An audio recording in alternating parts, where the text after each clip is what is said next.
good, y'all? Welcome into Cardinalytics, an Arizona Cardinals podcast hosted by fans for the fans here on a pretty chilly Thursday for me. I don't know how my co-hosts are feeling, but it's been pretty freezing to me today. So here my co-host Jake, Shad. How you guys feeling? It's been a while, but excited to get into it today. Talk some combine, talk some draft, get some mock drafts going for y'all. How y'all feeling today?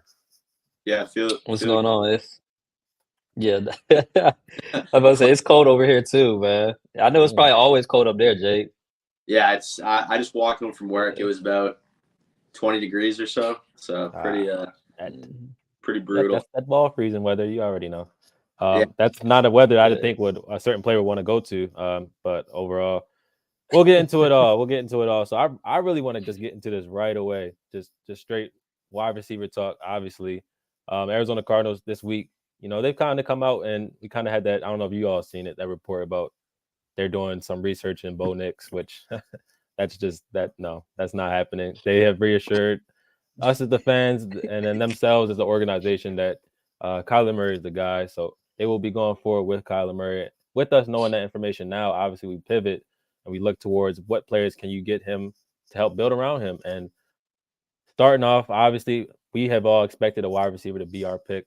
And there's a big three wide receiver talk. There's a big three wide receiver group in this draft. A lot of people would say, obviously coming into the season, but I kind of think before the season started, a lot of people had Marvin Harrison Jr. penciled in as the number one absolute guy that was in this draft. But throughout the season and throughout the evaluations of the pre-draft, it's been a lot of now Malik Neighbors and now Odunze are in the same type of tier. There is a one, there's a clear maybe a 1B, and if Odunze maybe even be a 1C for some people as well. So uh, to me, in my honest opinion, like I want Marvin Harrison Jr. I think all three of us want Marvin Harrison Jr. if he's there at 4. But as I showed you all on one of my mock drafts, not this podcast, but I gave to my co-host right here on one of my mock drafts. I traded down. I was able to get around 8 and got Odunze. I got a lot of pushback from my guys right here saying that we probably both Neighbors and Odunze probably won't be there, and that if Marvin Harrison is gone at 4, we should still stick and pick a receiver at 4. And I know you guys share some mock drafts with me, and we'll get into those as well. But I'm against that. But I want to hear both of your stories, both of your sides against that because I believe that if we're at 4 and Marvin Harrison Jr. isn't there, we should be looking to trade down. But you all believe that we should be sticking and picking either a Neighbors or a Dunze. So, Shaw, I'm gonna start with you, the Neighbors guy, LSU. How do uh, you think what is your basis on that argument about obviously you want to stick and pick and get Neighbors right there, even if Marvin Harrison Jr. is yeah, gone still? yeah. So it's a couple of things. Yeah, it's definitely a couple of things. Uh, if Marv is there, you know what I'm saying, I'm totally fine with taking Marv. The scenario that I'm just frightful of because I don't know if y'all seen like PHNX podcast, Johnny Venerables and Bo Brock. Like Johnny's always talking about how like okay, if Marv's not there, he might necessarily trade down, but at the same time, he doesn't know what the Cardinals are going to do. And I get that same sentiment too. Like, okay, they're probably looking at every option, like, trading down, getting a tackle, maybe trading back and potentially one of those receivers being there. Me personally, I don't think that they're going to be there. And I think that that's our absolute biggest need in the draft is a playmaker. A legit elite weapon for Kyler to throw the ball to, whether that's Neighbors, Rome, Marv. I could easily see in the draft like it going. Let's just say Marv goes to the Patriots, and then we take Neighbors, and then the Chargers take Rome Odunze. Or let's say we pass on Neighbors, the Chargers take Neighbors or Odunze, and then the Giants take a receiver. And even with Tennessee, I know they need tackle help bad, but free agency hasn't happened yet. So obviously, like there's a ton of chips to fall. Like, people are gonna get signed and stuff like that. But Tennessee is another wide receiver needy team. And how I look at it, like, let's say the Patriots take Marvin Harrison and Jaden Daniels is there. The only teams that really need a quarterback in the top 10 is the Atlanta Falcons. And that's pending they don't get Justin Fields, which it looks like they about to get Justin Fields right now. Or like that's the report that Justin Fields is trending towards the Atlanta Falcons. Outside of that, I'm not interested in falling down to 11, 12, 13, falling out of the top 10 because I feel like we're going to miss out. One, I feel like we're going to miss out on, that blue chip wide receiver prospect, which I feel like we desperately need. And two, I feel like we're also going to miss out on any other blue chip prospect because I believe that both the top two tackles. I'm not necessarily high on the dude from Oregon State, Fuanga, but I believe that the dude from Penn State, Olu, and Joe Alt, who I think is the best tackle in the draft, I think they're gonna be gone by the time it gets to our pick. And after that, it's like, I mean, everything else is I don't think it's as pressing of a need as that wide receiver spot. So I would be totally against it just because I'm not interested in gambling like how he did last year, Monty did last year. I mean, he gambled, it paid off. I mean, but at the same time, I don't think a lot of teams had a how can I say, like a blue chip or top tier grade on Paris Johnson, right? Like he might have been the number one tackle for us, but he could have easily not been a number one tackle for another team. I think a lot of teams, I think the NFL looks at these three wide receivers and say that these three wide receivers are easily top 5, top 10 players in this draft. And if we fall out the top 10, we're not gonna have a chance to get that. Yeah, so that's kind of my opinion on that. I'm really not interested in playing the gambling game again because we gambled last year. We got a first round pick this year. Some people might say, "Oh, well, you fall out the top 10, you're guaranteed." Like I seen a report, somebody say like this year, if a team wanted to move up into the top 3, top 4 picks to get a quarterback that's outside the top 10, you're looking at 2 first round picks or 3 first round picks or whatever. I'm not interested in anything in the future because we just gambled with the Texans and kind of lost. Like, everybody thought that the Texans were going to be picking where we're picking at this year, and they're picking at 27 now. So, like, if we let's say give that pick to the Vikings, and that quarterback comes and turns up like C.J. Stroud, or even like let's say they're picking next year at in the 20s or something. I still would have rather had Neighbors. I don't want to miss out on Malik Neighbors or Roma Dunze for that because I don't think we'll be picking in the top 5 next year. So that's my standpoint on that. Jake, how are you feeling as well about that? Yeah, I'm about to go off here a little bit, but I first just want to ask. I just want to ask a quick question to my man Shad. Yeah. Would you rather see next year LSU win the Natty or the Cardinals win the Super Bowl? Cardinals win the Super Bowl. All right. What the heck? No, I wasn't even Question you I wasn't even asking that. I was just genuinely curious because I know you're a huge LSU guy. I respect the hell out of that. But yeah, I was just wondering, like as far as like where the fandom was at. But I'm gonna also say this. I think, and I know Corey said, I think the three of us are all agreeing that at 4 we would all want to select Marv.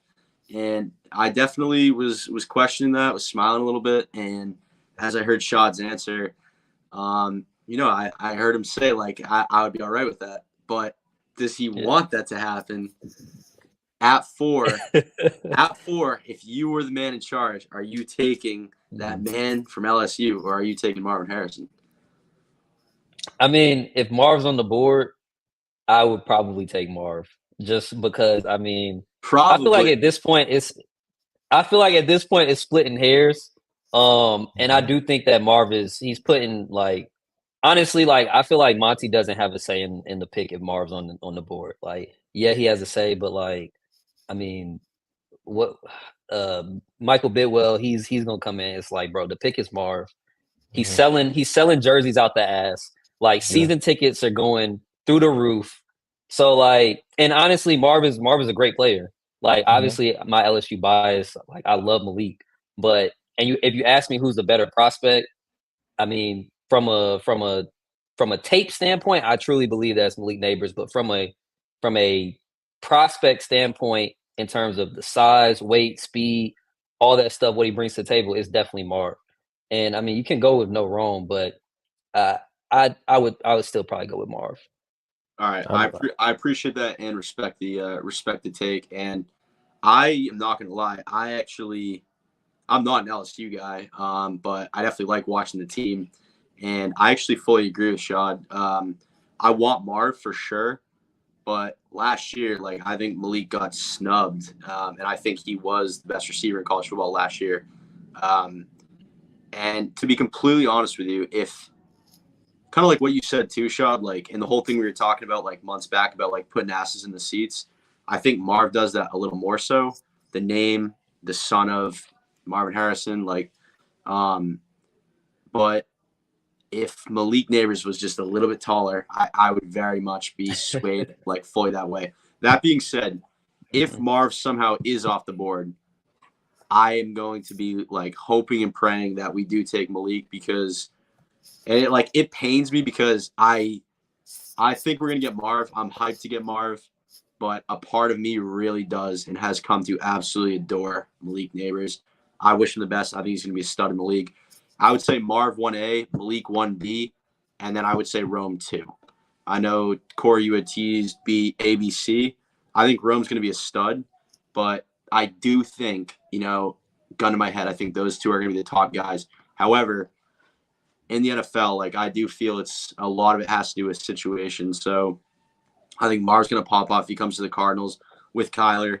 But then you start looking at, like, I really hope if we get Marv, for the guy's sake, I really hope Malik doesn't go to the Giants, because you never know how that could turn out, right? And like, you know what I'm saying? Like, maybe like, like say like, yeah, I don't know, like say like Malik went to the Giants and Rome went to the Chargers, and then Rome pops off, Malik doesn't. People start saying like, I guess Rome is the best. Like, you know what I mean? So I feel like situationally, like, see what happens. But for the Cardinals, for our situation, I feel like you got to go Marvin. And as far as like taking the gamble and trading back, I'm glad you said that, Chad. I am absolutely out on that.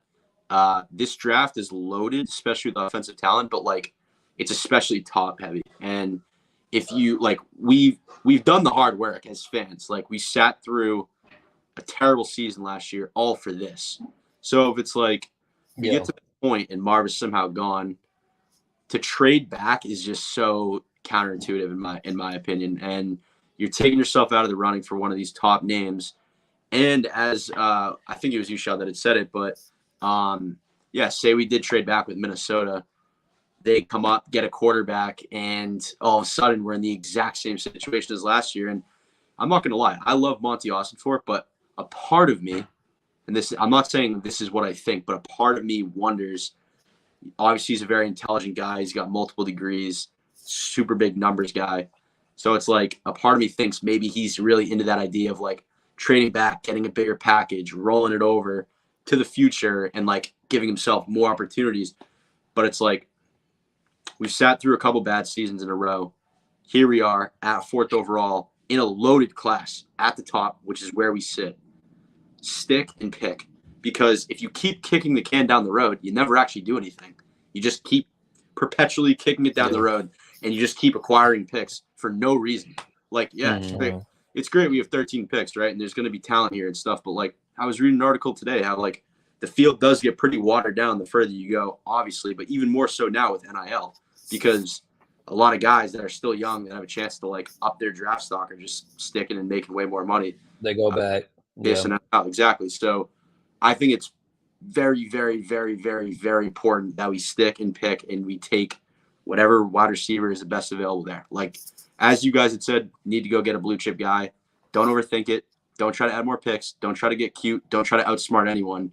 Just do what you're supposed to do. Just draft Marvin or Malik or Rome, whichever one is there at 4, and enjoy after that. That's all I got. You all, Corey, I got a question for you. Go ahead. Yeah. So, okay, like if you're sitting, okay, let's say you're like the Chargers or the Giants, whatever. Actually, scratch that. Are you comfortable with taking Malik or Rome at 4? No. Okay. Not in this. Like, I sincerely believe not because I don't think they're great players, but because of you what don't think you they're just. worth the Well, I would say, but I'm not saying that they're not worth the 4th overall pick, because literally, if Marvin Harrison wasn't a person, they would be our 4th overall pick. Like that's nothing and nothing. I should say nobody would say towards that, but at the same time, like, I don't know if I can call it kicking the can down the road, because every time you go into a interview, listening to Monty Ossenfort, you hear him say, "We have a ton of needs. We have a ton of needs. We have a ton of needs." And while we do have 13 draft picks, we have, I believe, 6 or 7 in the top 100. That does help the team, but they continuously say, we want to build our team through the draft. We want to build our team through the draft. Him and Jonathan Gannon have both said that. And so, like, again, if Marvin Harrison Jr. wasn't a person, I agree with you all. Like, Rome or Neighbors are easily the pick. And that's like, okay, well, I'm like, that's just, what it is.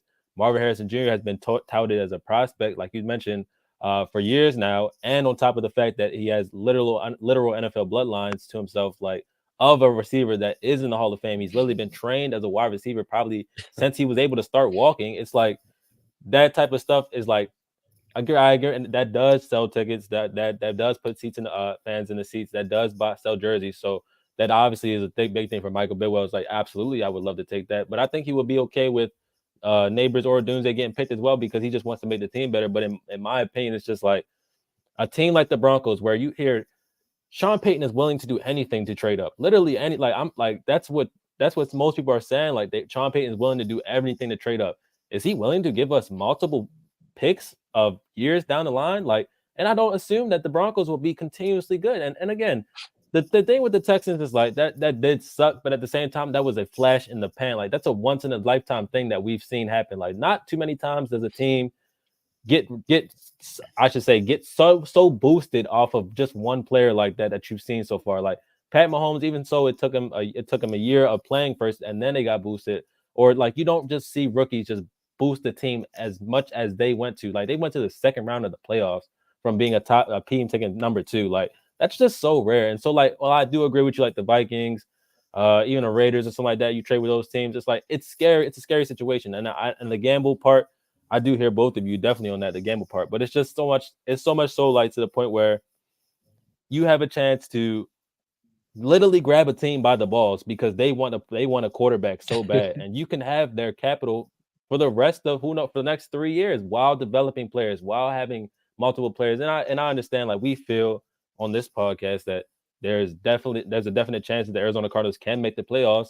But are we sincerely believing that we're one of the teams in the NFC that are saying like, yeah, getting to the playoffs is fun, but sometimes getting to the playoffs is not fun because you then end up picking later and you're not in a situation where you can keep getting the team better or whatever the case may be. Versus, yeah, we moved out of 4 from a guy from a Neighbors or a Dunze, and in my mock draft, which I'll show out the one that we talked about, I had him going to drop into 8 as a team from Atlanta. Where in my head, okay, Atlanta, you're moving up for a quarterback because you didn't get one in free agency, so like you get your guy. And while the Chargers could go receiver, I don't know if they will. I think they want to be a team that wants to run the ball more specifically. And while one of those guys are great, one of the tackles that may be even better for them in their situation. And then you got the Giants. They could get a receiver for sure, 1,000%. But maybe they want to trade out for a team that wants to come up and get a JJ McCarthy or something like that because of Ken. We're hearing a ton of smoke about him being a top 10 guy. So are the Vikings a team that want to stash him? They want to sign Kirk Cousins for 2 years, then stash JJ McCarthy for 2 years. Like, are they a team that wants to do that? So it's like that's a question. So then you're at 7 and 8 without a quarterback being drafted or without either one of the receivers being drafted yet. Yeah, then you're good. You're good. You still have a Doomsday on the board. So even if the Titans go, you're at 8. You're looking like you where you want to be at. So it's like that scenario works out for me in that situation. But at the same time, the scenario for you all, you fear that a time like the Titans, the Giants, they take receivers. Next, we're stuck at looking at a Dallas Turner or who had a great combine today. Yeah. Somebody like that where it's like, oh, we didn't get the guy that we actually feel like this team needs. Where it's like you look at the defensive side of the ball for the Arizona Cardinals, they need a ton of defensive players. Versus like we feel like, okay, wide receiver, if you get wide receiver on that offense, and obviously now with the news of DJ Humphries probably being released and his season probably not coming, you probably want to tackle as well. Like those are the 2 holes I feel like. That's the offensive holes. Defensively, we have multiple holes, but then you look at it, it's like, well, this draft has a lot of receivers, a lot of tackles. It doesn't matter, and you can go up to about maybe round 3 to get that receiver, around 4. And obviously, I don't want that, but that's where my mindset is like, I hear you all with the not trading down because you want to get the blue chip, but I'm hearing that this draft is filled with a bunch of guys like, and I feel like that top 10 is a ton of blue chip type of talents, and it's like. At the end of the day, nothing changes to me because if Marvin Harris is at 4, that's the pick. But I just don't know for Monty Ossenfort if Marvin Harrison Jr. is gone. If number 4, like, do you like if number 4 is a Neighbor? If he feels like Neighbors is worth number 4, if he feels like Odunze is worth number 4, and I just that's my No, and worrisome I is get that that.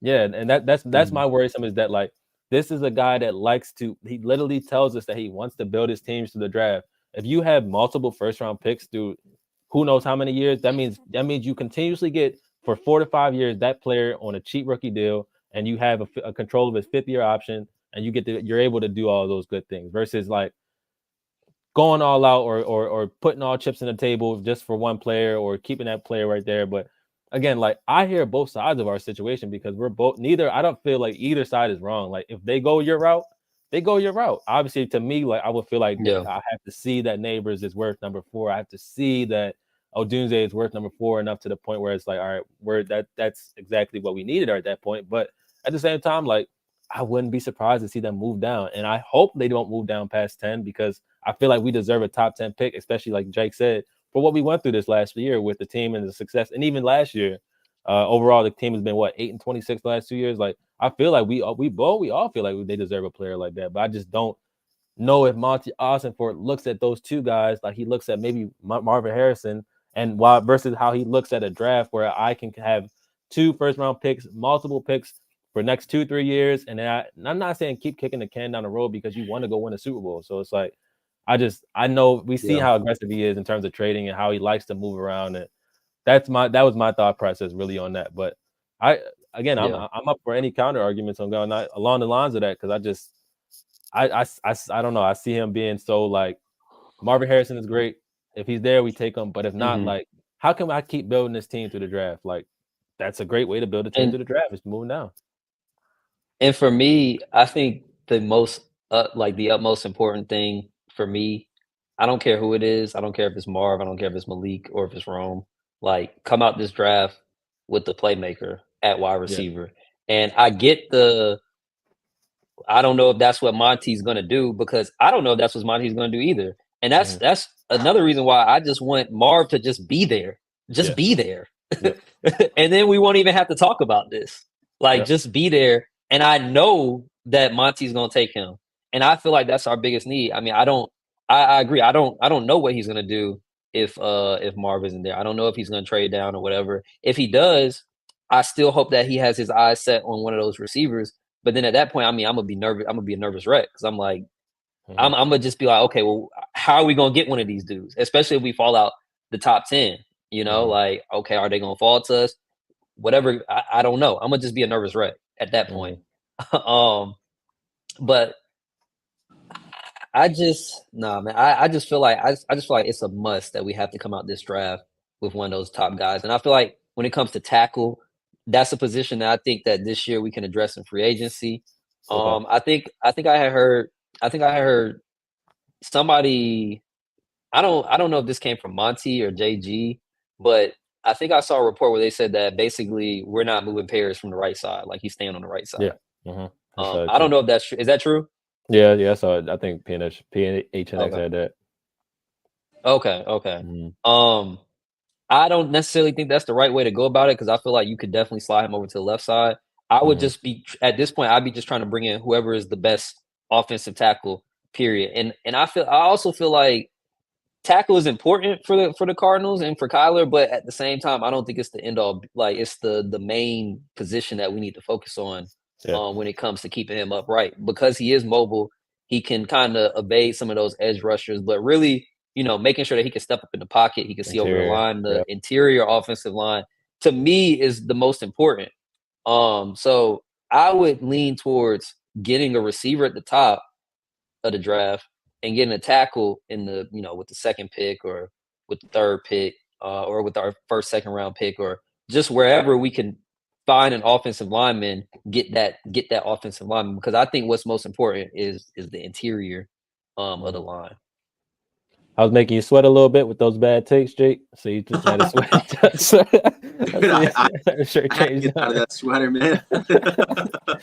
But what are your thoughts about what I was saying and like just like the not being against your opinions, but like just the if we're in that position, like trading back is kind of how we may see Matias or do, or like what's your opinion on that? Yeah, no, I think it'd be a terrible show if we all just agreed unanimously. So I'm glad that you have that opinion. But no, you definitely make a good point. Like, it is definitely a loaded draft, and yeah, I mean, if you do have a team that really wants to come up and they want to give us 2 firsts and a second, like if Marv is gone, and I don't know. I mean, like, yeah, I wouldn't be like beside myself because there's something to look forward to there, and like you said, like you have the ability, if Monty trusts himself and is betting on himself and his staff to be like, you know, premier talent evaluators, then yeah, if you give yourself all these chances to build your team in premier positions with premier players on rookie contracts, like, yeah, I mean, that literally is the formula for success in the National Football League. But yeah, I'm not gonna lie, I would be like really upset just because I do like I just have come to love Malik specifically a lot, and even Rome, like the guy can play. But I do see what you're saying, right? Like I definitely fall on the other side. Give me the player now. Like I'm tired of waiting, watching mediocrity. Like no offense, but it sucks to watch. You know, Trey McBride like lead the receiving group. Obviously he's great, but the dude's a tight end. It's like when you have Greg Dortch across from, and like I love Greg too, right? Like I'm a big Greg guy. Call him Gregory on Twitter. Love the guy. I think he's sick in his own right. But when you have Greg Dortch and Rondale Moore, it's not, and Hollywood too, like these tiny guys, it's just not a recipe for success. And I'm tired. So I was gonna say, so now here's my question towards that. So boom, we go through my scenario, and it's like, all right, we move down to 8. Let's say Odunze and Neighbors is gone. Now my question to y'all is like, I'm hearing that the what you just mentioned when it comes to tiny guys. So do you feel like we need an X, or do you all feel like we need a tall vertical threat? Because the other LSU receiver is a tall vertical threat. So like that is all that immediately, one, it brings size to the position. 2, it brings a vertical threat that can go down the field, that can attack the ball. And then that answers the questions of, is that what the Cardinals are missing versus like, do you all feel like the Cardinals need an X? Like, do we believe that a guy like Brian Thomas with your second or first round pick, like say you have this, say, okay, we got all this capital now from a trade down. Let's move up a couple spots to make sure that we actually get him, make sure like a Buffalo doesn't get him, or, you know, anybody else that may be looking at him.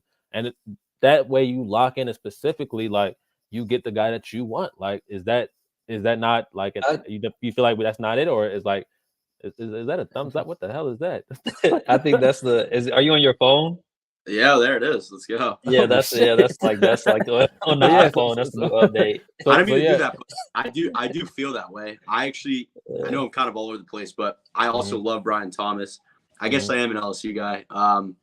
But he's like my dark horse of the draft. I think he has sneaky potential to be like maybe even like the second best receiver in this class, maybe even the best. Like I think that guy is a freak, and I think he just needs a chance to be the number 1 receiver on an NFL team. And I think that's a guy that could absolutely pop off almost in like a Puka Nacua type of way. Like obviously that was like crazier odds, but I think Brian Thomas is like not that level of underrated, but I think the dude is underrated. And honestly, if that was a situation, like say we went down to 8 with Atlanta and we were able to get one of those tackles and then go and get Brian Thomas. All right, now we're cooking. Like you got me there. It'd be hard to say no to that. But so that definitely makes me think a little bit. And if that is the case, then yeah, I'd be stoked with that. To be completely honest, I'd be very happy. Are you against that? Are you against that, Shaw? I'm totally against that. Yeah, no, I'm totally against that. Just because, like, and I love Brian. Obviously, I love Brian too. Like, yeah, he's an LSU guy. But like, the difference, and like you said, do we need an X? Do we need a vertical threat? We have an opportunity to get a potential top 5 wide receiver in the NFL.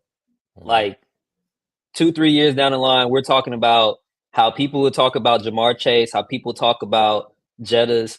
That's the potential with the top 3 guys and Rome Odunze, Malik Neighbors, and Marvin Harrison. I don't want to pass that up on just, okay, well, this guy, he could play this role we're projecting him to play this role very well. Now, yeah, he could turn out to be, a star in his own right, but like at the end of the day, we're projecting, right? Like that's what the draft is about, projecting what these guys are going to do in the future. And Brian Thomas he projects to be a great, what I'm saying, he could be a good number one for a team in the league, but I'm not projecting him to be in that upper echelon of wide receivers that we talk about. What I'm saying, like the Jamar Chase, like the Jettas, like the Stephon Diggs at some point, Antonio Brown. But that's what I feel like you're getting in Neighbors, Adunze, and Marv. And for me, you pair that with Kyler Murray, I mean, the sky's the limit, right? Like, I mean, we saw it as soon as he got D-Hop, who was in that tier.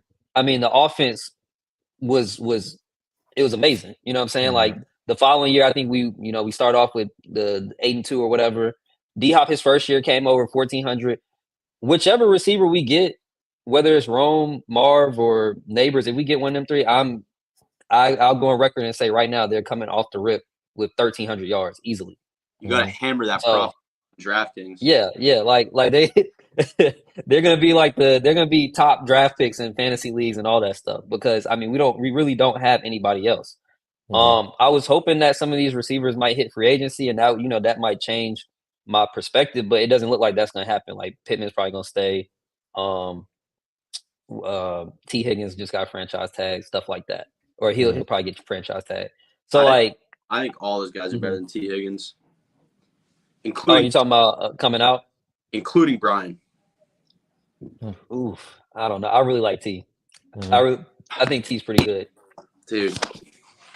What happened? Hurt? You said what? He was hurt last year. Was that it? Yeah, he was in and out. Yeah, he was in and out. Him and Chase, they were both in and out. They didn't play too many games together.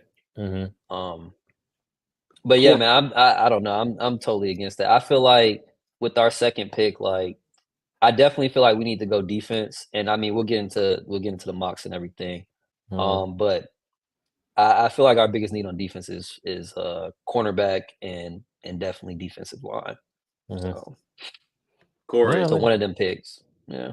Do you not believe that Neighbors could turn out to be like Jamar Chase-esque?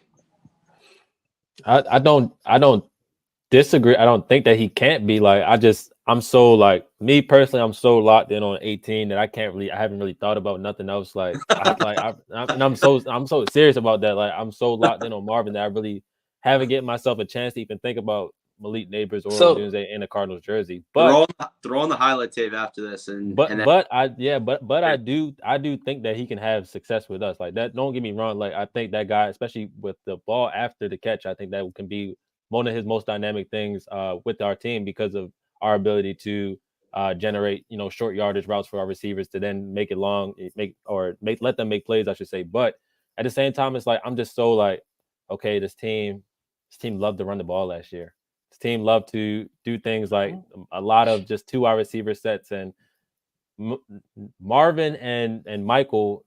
I don't know if that I feel like that sounds better to them than just Neighbors and Michael out there versus with a bunch of other stuff. Like I don't like, and I think Neighbors, again, any team that gets him, including the Cardinals, will be like, they'll be an elite offense, including him, because will he be like an immediate 1,000-yard guy? Like I hope so, and you all probably believe that he will.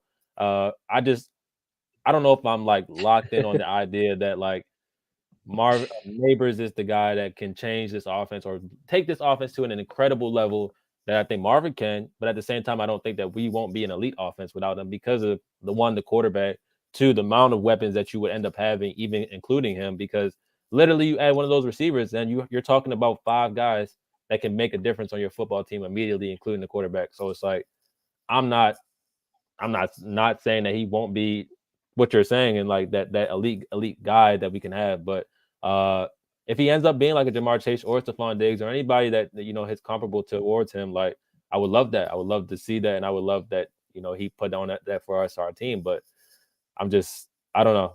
I'm just, like I said, I've been so like tunnel vision on 18, especially with the news of the Patriots, like the quarterback stuff, and like you say, Jake, we'll get into that with you.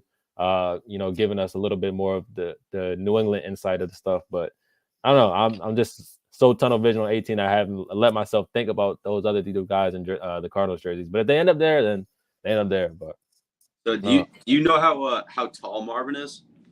I believe Marvin is what 6'4". I think he got 6'3". They list him at 6'3", 1/4 or something like 6'3", that. 1'4". They've Okay. been saying all along that, and he's been listed at 6'4", and I saw it today, 6'3 1/4", which that was a little disappointing. I'm not gonna lie, but obviously still great size. But for sure. yeah, I just thought that was interesting. That literally came out shot like you said today. But yeah. I honestly also, I know. My fault. I was gonna say we also got to dead the notion that like a 6 foot guy can't be elite because Neighbors is he probably will end up what 6'1". He'll still be very elite. So it's like I don't know. You think 6? You don't think so? No, he might list at 5'11", maybe 6 foot. Okay, I mean, I still think that's doable. I still think that's a reasonable height, especially for a receiver of his caliber down the field and like I said, his yak ability. So I will say, the one caveat on that is, you look at a guy like an AB or even a Steph Diggs, and like yes, and obviously Chase too, but it doesn't apply to what I'm about to say. At that like 5'11", 6 foot level, like yeah, they can definitely be very elite. However, you will see a decline faster than you would see in a 6'2" plus guy, because the 6'2" plus guy doesn't ever lose the size, whereas the 6 foot, the 5'11" loses the speed and the shiftiness, which is why like AB, even when he was in Tampa, like he just wasn't the same guy. You can't like teach or coach height, so that's like the only thing I'll say there.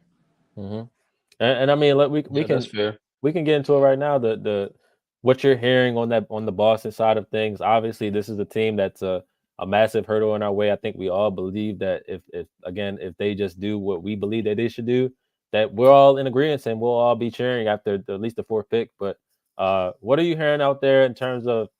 I would like to go three things. Obviously, like with them talking at the combine, we kind of heard maybe their stance on it, at least organizational wise. But what are you hearing? One, organizationally, what are the fans saying? I know you're locked in with a lot of fans, and then also like what is like the local kind of media saying? Like when you go out on the radio, turn it on. What are they suggesting the Patriots should do at 3? Yeah, so I'm sitting in the Patriots hub right now. Okay. TD Garden's about a 10-minute walk that way. And yeah, there's a lot of chatter. I love it because I can just, for the first time, just go at a bad Patriots team. And yeah, I mean, it's the popular fan opinion's kind of been all over the place. At first it was Marv, and fortunately the fans don't have a say in who the team will pick.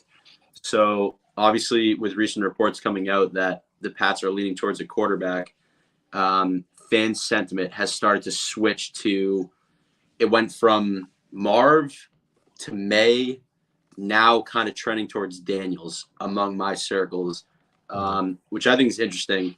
I would hate to see Daniels go to New England because I do love Daniels, and I think he could be very good. But yeah, the popular vote right now is whoever's there, May or Daniels. I do have some friends that are of the camp to trade back, and those in that camp are very what's the word? They really want to do that. Trade back, acquire the picks, because you do have teams like Minnesota that could, if things don't go well in contract negotiations with Cousins, I mean, that'd be a prime team to kind of trade up to number 3 and take whether it be Daniels or May, and then kind of go from there. In which case, the Pats would be able to stack like at least 2 firsts and a second, maybe even more. Or you were even saying that like Denver's willing to do anything, which I'm not surprised with that lunatic over there coaching them. But but no, it is interesting to hear. A lot of guys too like are saying draft a quarterback and then sign a veteran, sit in behind the veteran and try to pull like a Green Bay type of thing. As they did with Love and Rodgers, and then just kind of like groom a guy from there, which, to be honest with you, like we did with Bradford and Rosen. Awful, bro. My bad. Which honestly, dude, like to jump in it quick, I will never forget. I was like so hyped about Sam Bradford. I thought he was going to be unbelievable, right? Like I thought he was going to come in and like save us, and that was awful. And then got fired up for Josh Rosen, and that dude, like, is he living in like a cave nowadays? Like I don't even know where he went. I haven't seen him in the national media in like years. So I don't know. I know he's kicking around for a bunch of different teams, but anyways, so when you let me know where his address is, I'll go make sure I mail this jersey I got of his to him. Oh, don't tell me you have his. Of course I have his jersey. What? I was sold. Did you not see what he did to Aaron Rodgers? He got a coach fired. Unbelievable. I was like, I'm sitting there. I'm sitting in my living room. Like again, like I'm the only Cardinals fan that a lot of people know. I'm sitting in the living room. Everybody's there. They're watching this game versus us and the Packers. They're like, no way, you guys are about to beat the Packers. You only got 2 wins. I'm like, shit, I don't know. Like, I'm enjoying this as well. And I see him do that. I'm like, you know what? Everybody's like, and my father literally looked at me and said, I'm gonna buy you a Josh Rosen jersey. And I was like, let's go. Like I was locked in super. And then again, I got it. And then he turned into what the fuck he turned into. So yeah. So it was a tough day. But no, I think the Pats should go the way of. And it's funny, too, like hearing a lot of the fans talk about it, like playoff contention in a year or two. And it's like, dude, they're basically starting from square one. Like, brand new coach, like new de facto GM group. I don't know if you guys have heard about that much. It's like Elliot Wolf and like Robin Glazer, this woman that's like personnel lady, and then Mayo. And like, you guys might even see my replies too. I have some buddies that have burner accounts that will just like go off on Twitter. So I'll respond to a bunch of like New England stuff and whatnot. Yeah, it's funny. There's like an account called like Savage Sports. I don't know if you guys have ever seen me interact with it, but this guy's just always back and forth with like all these different things. And I hate whoever runs the account, but I'm always going at that person's neck. And it's funny to see like the constant switch ups and stuff, and honestly just like the delusion that still exists within that fan base. Like they got to do a full reset, and I think it would be in their best interest to trade back and acquire just a boatload of picks, maybe draft like a Michael Penix type of guy, sit him behind like a Mariota or like Gardner Minshew, something like that. And then just try to like get Mayo acclimated to being a head coach. I think they screwed up in not going after Harbaugh more aggressively and Mike Vrabel. I don't know how familiar you guys are with Vrabel. Obviously, he was in Tennessee for a while. They probably could have got Vrabel, but I don't think they could have got Harbaugh. Harbaugh was set on. Harbaugh might have been set, but the fact that they didn't interview or talk to anyone outside of the organization, it was just Mayo in, and like obviously Mayo played for them. He was great for them, but Vrabel won Super Bowls with them and was just in New England for, I think it was Bills. I forget who's getting into like the Pats like Ring of Honor. Yeah. Who was it? Oh no, I don't know. Yeah, I don't know either. I honestly can't remember who it was. Might have been Slater or something, but he was there. Like the guy, he definitely could have gone there. Obviously, they just stayed in house. I don't think it's gonna work out. I think Mayo's a good guy, but I don't know about him as a coach. He's already retracting stuff too. He was talking like a couple weeks ago about how they have all this money to burn, cash to burn. Today he like walked that back, so fans were freaking out. The Pats report card just came out and it was somehow worse than ours, so the fans were freaking out. So I don't really know what's going on there, but I'm almost positive at this point, and I was very worried, that Pats might go in there and screw it up for us and draft Marvin. I'm like 99% sure they're not doing that anymore. It's either going to be a quarterback or they are going to trade back. So Marvin is basically ours for the taking, unless someone trades up with them to take him, which I don't foresee that happening. It's got to be a quarterback needy team. Now I was gonna ask you. I was gonna sit here and I'm gonna say, so boom, they don't want to take they don't want to take QB3 based off of however it comes out, whether it be Daniels, May, whatever. They don't want to take QB3. Then you have a team like Chicago who says, oh, we have number 1, we got the guy that we wanted. Why don't we take number 9, move up to a team that would be willing to not leave out of the top 10, but would recoup assets because we believe 1, Caleb Williams is that much of a talent, and 2, if we trade this pick for 3, we end up giving ourselves the opportunity to get a great combo or threesome, really even of weapons when it comes to Williams, Moore, and maybe Harrison.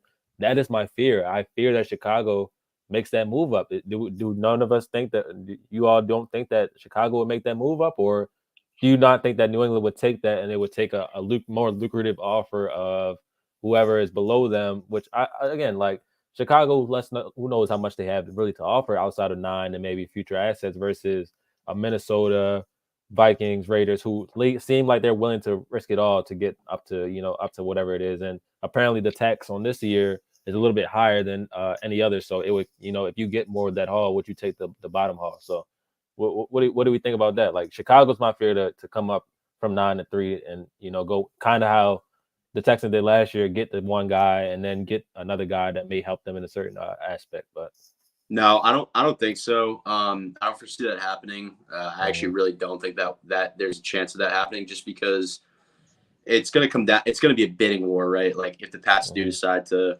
trade down, if they don't want that third quarterback, like you said. And yeah, I mean, it worked out for the Texans last year, but they had a ton of capital to burn in the form of picks. Now, if Chicago goes and gets Caleb, and now I think I didn't mean to cut you off, but I do think kind of I think Chicago's in the same boat that they were in with the Texans were in with the Browns when it comes to. I think they have another. Do they have another pick in another first round pick from Carolina next year? I don't think so. I think they have a second next year. Okay, so it didn't cost them 2 first round picks in this year and then next year to get up to one. Second. I think they have a second. Because wait. Because it would be another one of Carolina's first round picks, right, for 2025. So that's what it would be if they have that. So I don't know. Somebody can fact check that for me. But so yeah, we can definitely check on that one. But no, the way I see it is, right, Chicago's going to get Caleb. They have more. That team is clearly on the rise, right? Like they were competitive last year. The defense was great, and they're like very young. So if you're New England, it's very simple to just run the tape from last year and see, oh, the Texans swapped to Arizona, and the Cardinals thought they were getting this great deal. They got their guy, whatever. Maybe the Pats decide that, yeah, there's someone at 9 that they really like. It's very easy for them to look back at the history of it and see that the Cardinals got absolutely screwed by making a deal with a team that could go and pop off the following year. Now, Chicago, they get Caleb, and he has, let's say, 3/4 of the type of year that that Stroud had. I don't think it'd be that far out of the question to say he goes there, Moore's there. They got the great defense, and they have the pick at 9 already.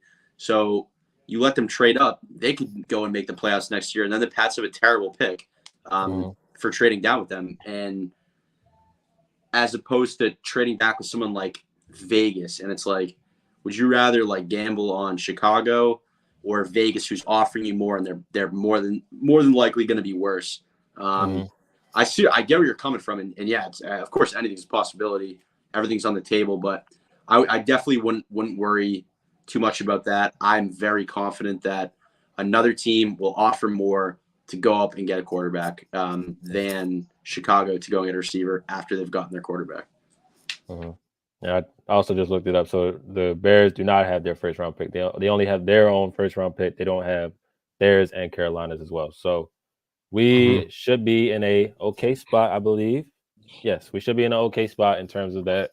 So Chicago wouldn't have anything next year to offer. So again, I agree with you that one of those more hungry teams could look to move up in New England's case. And I believe that they also should trade down. Like again, I think that's just they're literally like, I know Venerable has said this, and like a bunch of us Cardinals fans are saying that, like they're in literally the same spot that we were in last year. Like it'd be great to get a Marvin Harrison, but what does our team really need? Does our team need one player? Do they need 5 players? Like it's much more of a difference when it comes to that. And as much as Will Anderson would have been great for this defensive line, does he change the impact of winning for this team? No.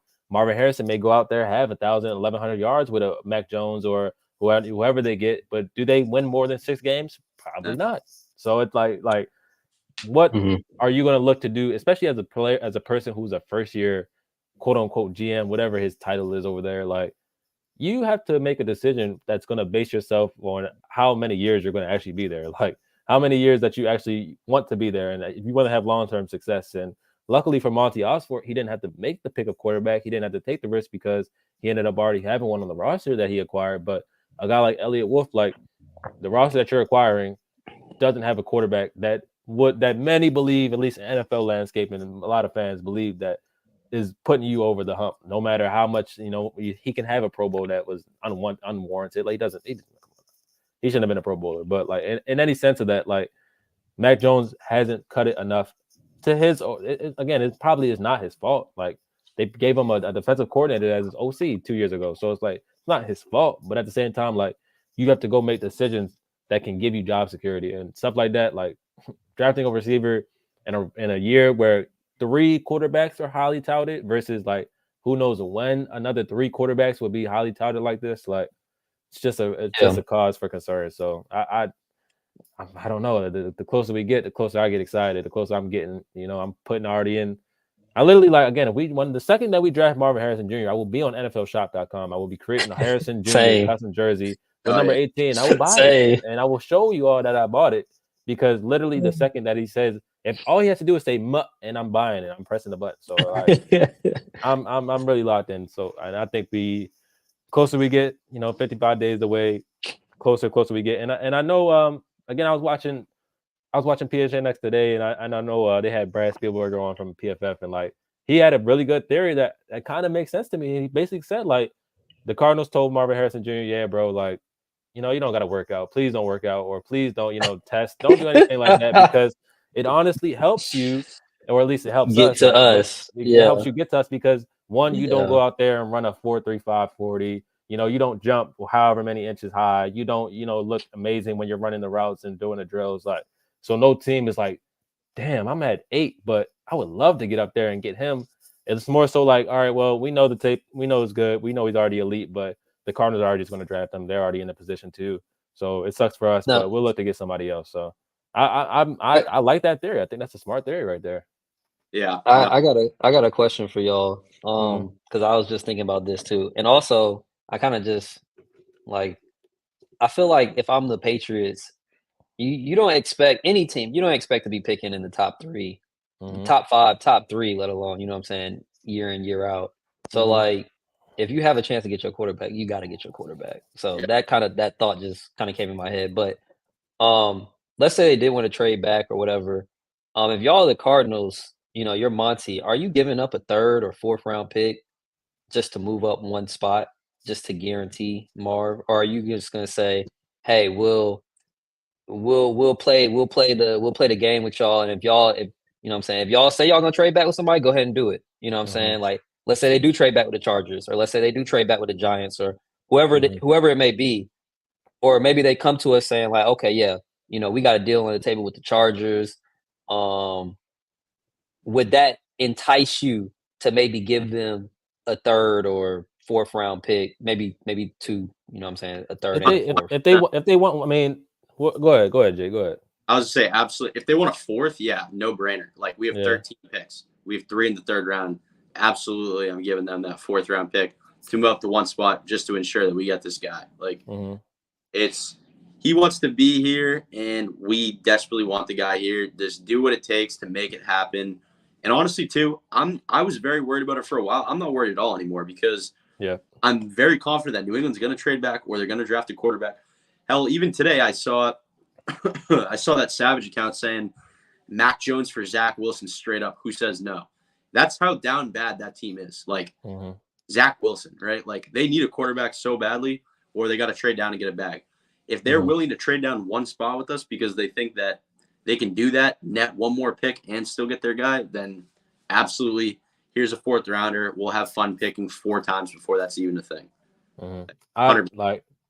I believe 10. I gotta take a look at it again, the number of the pick. But if they want, we got 105, we got 90, we got 105. If they want 105, go. You can have that. You can have 4 105, and whatever it is. Like at that point, like if that's the case, like I don't mind giving up a bottom and 3rd round pick for him specifically. But I think And actually, matter of fact, 105 is a fourth rounder. Yeah. And then 30. Because how I look at it, if I'm the Patriots, I'd rather be in the fourth spot anyways, right? Because like the Cardinals aren't taking the quarterback, so you could gain value from that, and then still be in the same situation to where okay, we'll take a quarterback or we'll trade back. You know what I'm saying? I just think like so not pick 90 would be the one. So you'd be giving up pick 90 and 4 for just 3. I don't know. I don't know if that's like just because I mean, it's like for Marv though. Yeah. Under the case that Sean proposed, if New England calls you and says we have a deal on the table with the Chargers, however, if you guys give us 90 or 105, whatever it may be, you can have it. Then yeah, you got to do it. I don't disagree with that notion. Like I'm looking at it in the sense of like if New England's saying to team like if New England's telling people like okay this pick is open for business, like there's so much more things that another team could give them that the Chargers couldn't give them. So like I know we're talking hypotheticals and stuff like that, but in my mind I'm just like the Chargers don't even have the ammo to pique their interest enough to get the 3 just to move back 2 spots to probably draft a player that you would already draft anyways. Like I don't know if the Chargers would be willing to give up as much capital as a team way below them. Like and even so like the Giants at 6, like you guys again, everybody knows pick 4, at least the Cardinals, wherever they pick, they're not getting a quarterback. So if you're looking to, and then even so at number 5 with the Chargers, wherever the Chargers pick, they're not drafting a quarterback. Like so like at the end of the day, like teams like the Giants, teams like the Falcons, if they don't get Justin Fields, teams like, and then the 11, 12, 13 tandem right there, like those 5 teams, like you don't have to rush. The Patriots are saying, literally telling you, like, we don't want to make this pick. We want to move back. We want to do whatever it takes may be. So then we let those 5 teams outbid each other. And I just don't see the Chargers and Jim Harbaugh like saying like, okay, boom, like I want to go up to 5. I want to go up to get 3 to get Marvin Harrison, but I'm going to risk taking, let me look at their picks right now, matter of fact, because like where are they at? Well, I know I remember that the Bears moved up 1 spot to get Trubisky, and I was just looking up what they gave up. They gave up 2/3 and a 4th to move up 1 spot. And I think that's a little too rich for me. Yeah, it's too rich. So that's just because they're immediately going to ask for 66 and 71. Those are too high. Those are too high, third rounders. Like that's it was a right future third. Okay. Yeah, it was a future third. But I'm looking at I'm looking at the Chargers and I'm seeing 5, 37, 69. They don't pick again until 106, and then they're 139, and then 183 and 223. Like they only have 1, 2, 3, 4, 5, 6, 7, 8. They only have 8 picks. They might be a team that's even closer to saying like we can trade out. We can trade out of this pick and try to get somebody else. Like try to back out of this pick and try to gain somebody else. Especially if like let's say New England moves back, and then like I said, I feel like I'm hearing the JJ McCarthy, but the stuff from reporters and stuff like that around he could be a top 10 pick, but like I don't see it. But at the end of the day, like if NFL teams see that, like the Chargers are now another team. I kind of see it. Yeah, so it's like hot take. You see it? Interesting. Kind of, I do. Wait, so like you see him being a top 10 quarterback or a top 10 pick? Top 10 pick. Yeah, in this draft. Yeah, I would be shocked. Who do you think would trade up to do that, or who do you think would take him? I need those 5. I feel like those 5 teams that we talked about. Yeah, well, I wouldn't be surprised if the Falcons take him at all. When does free agency open up, like fully? March something. 15 days from now. Yeah, we're pretty close. March 15th. Yeah, so that's going to be huge for us. A lot of implications there.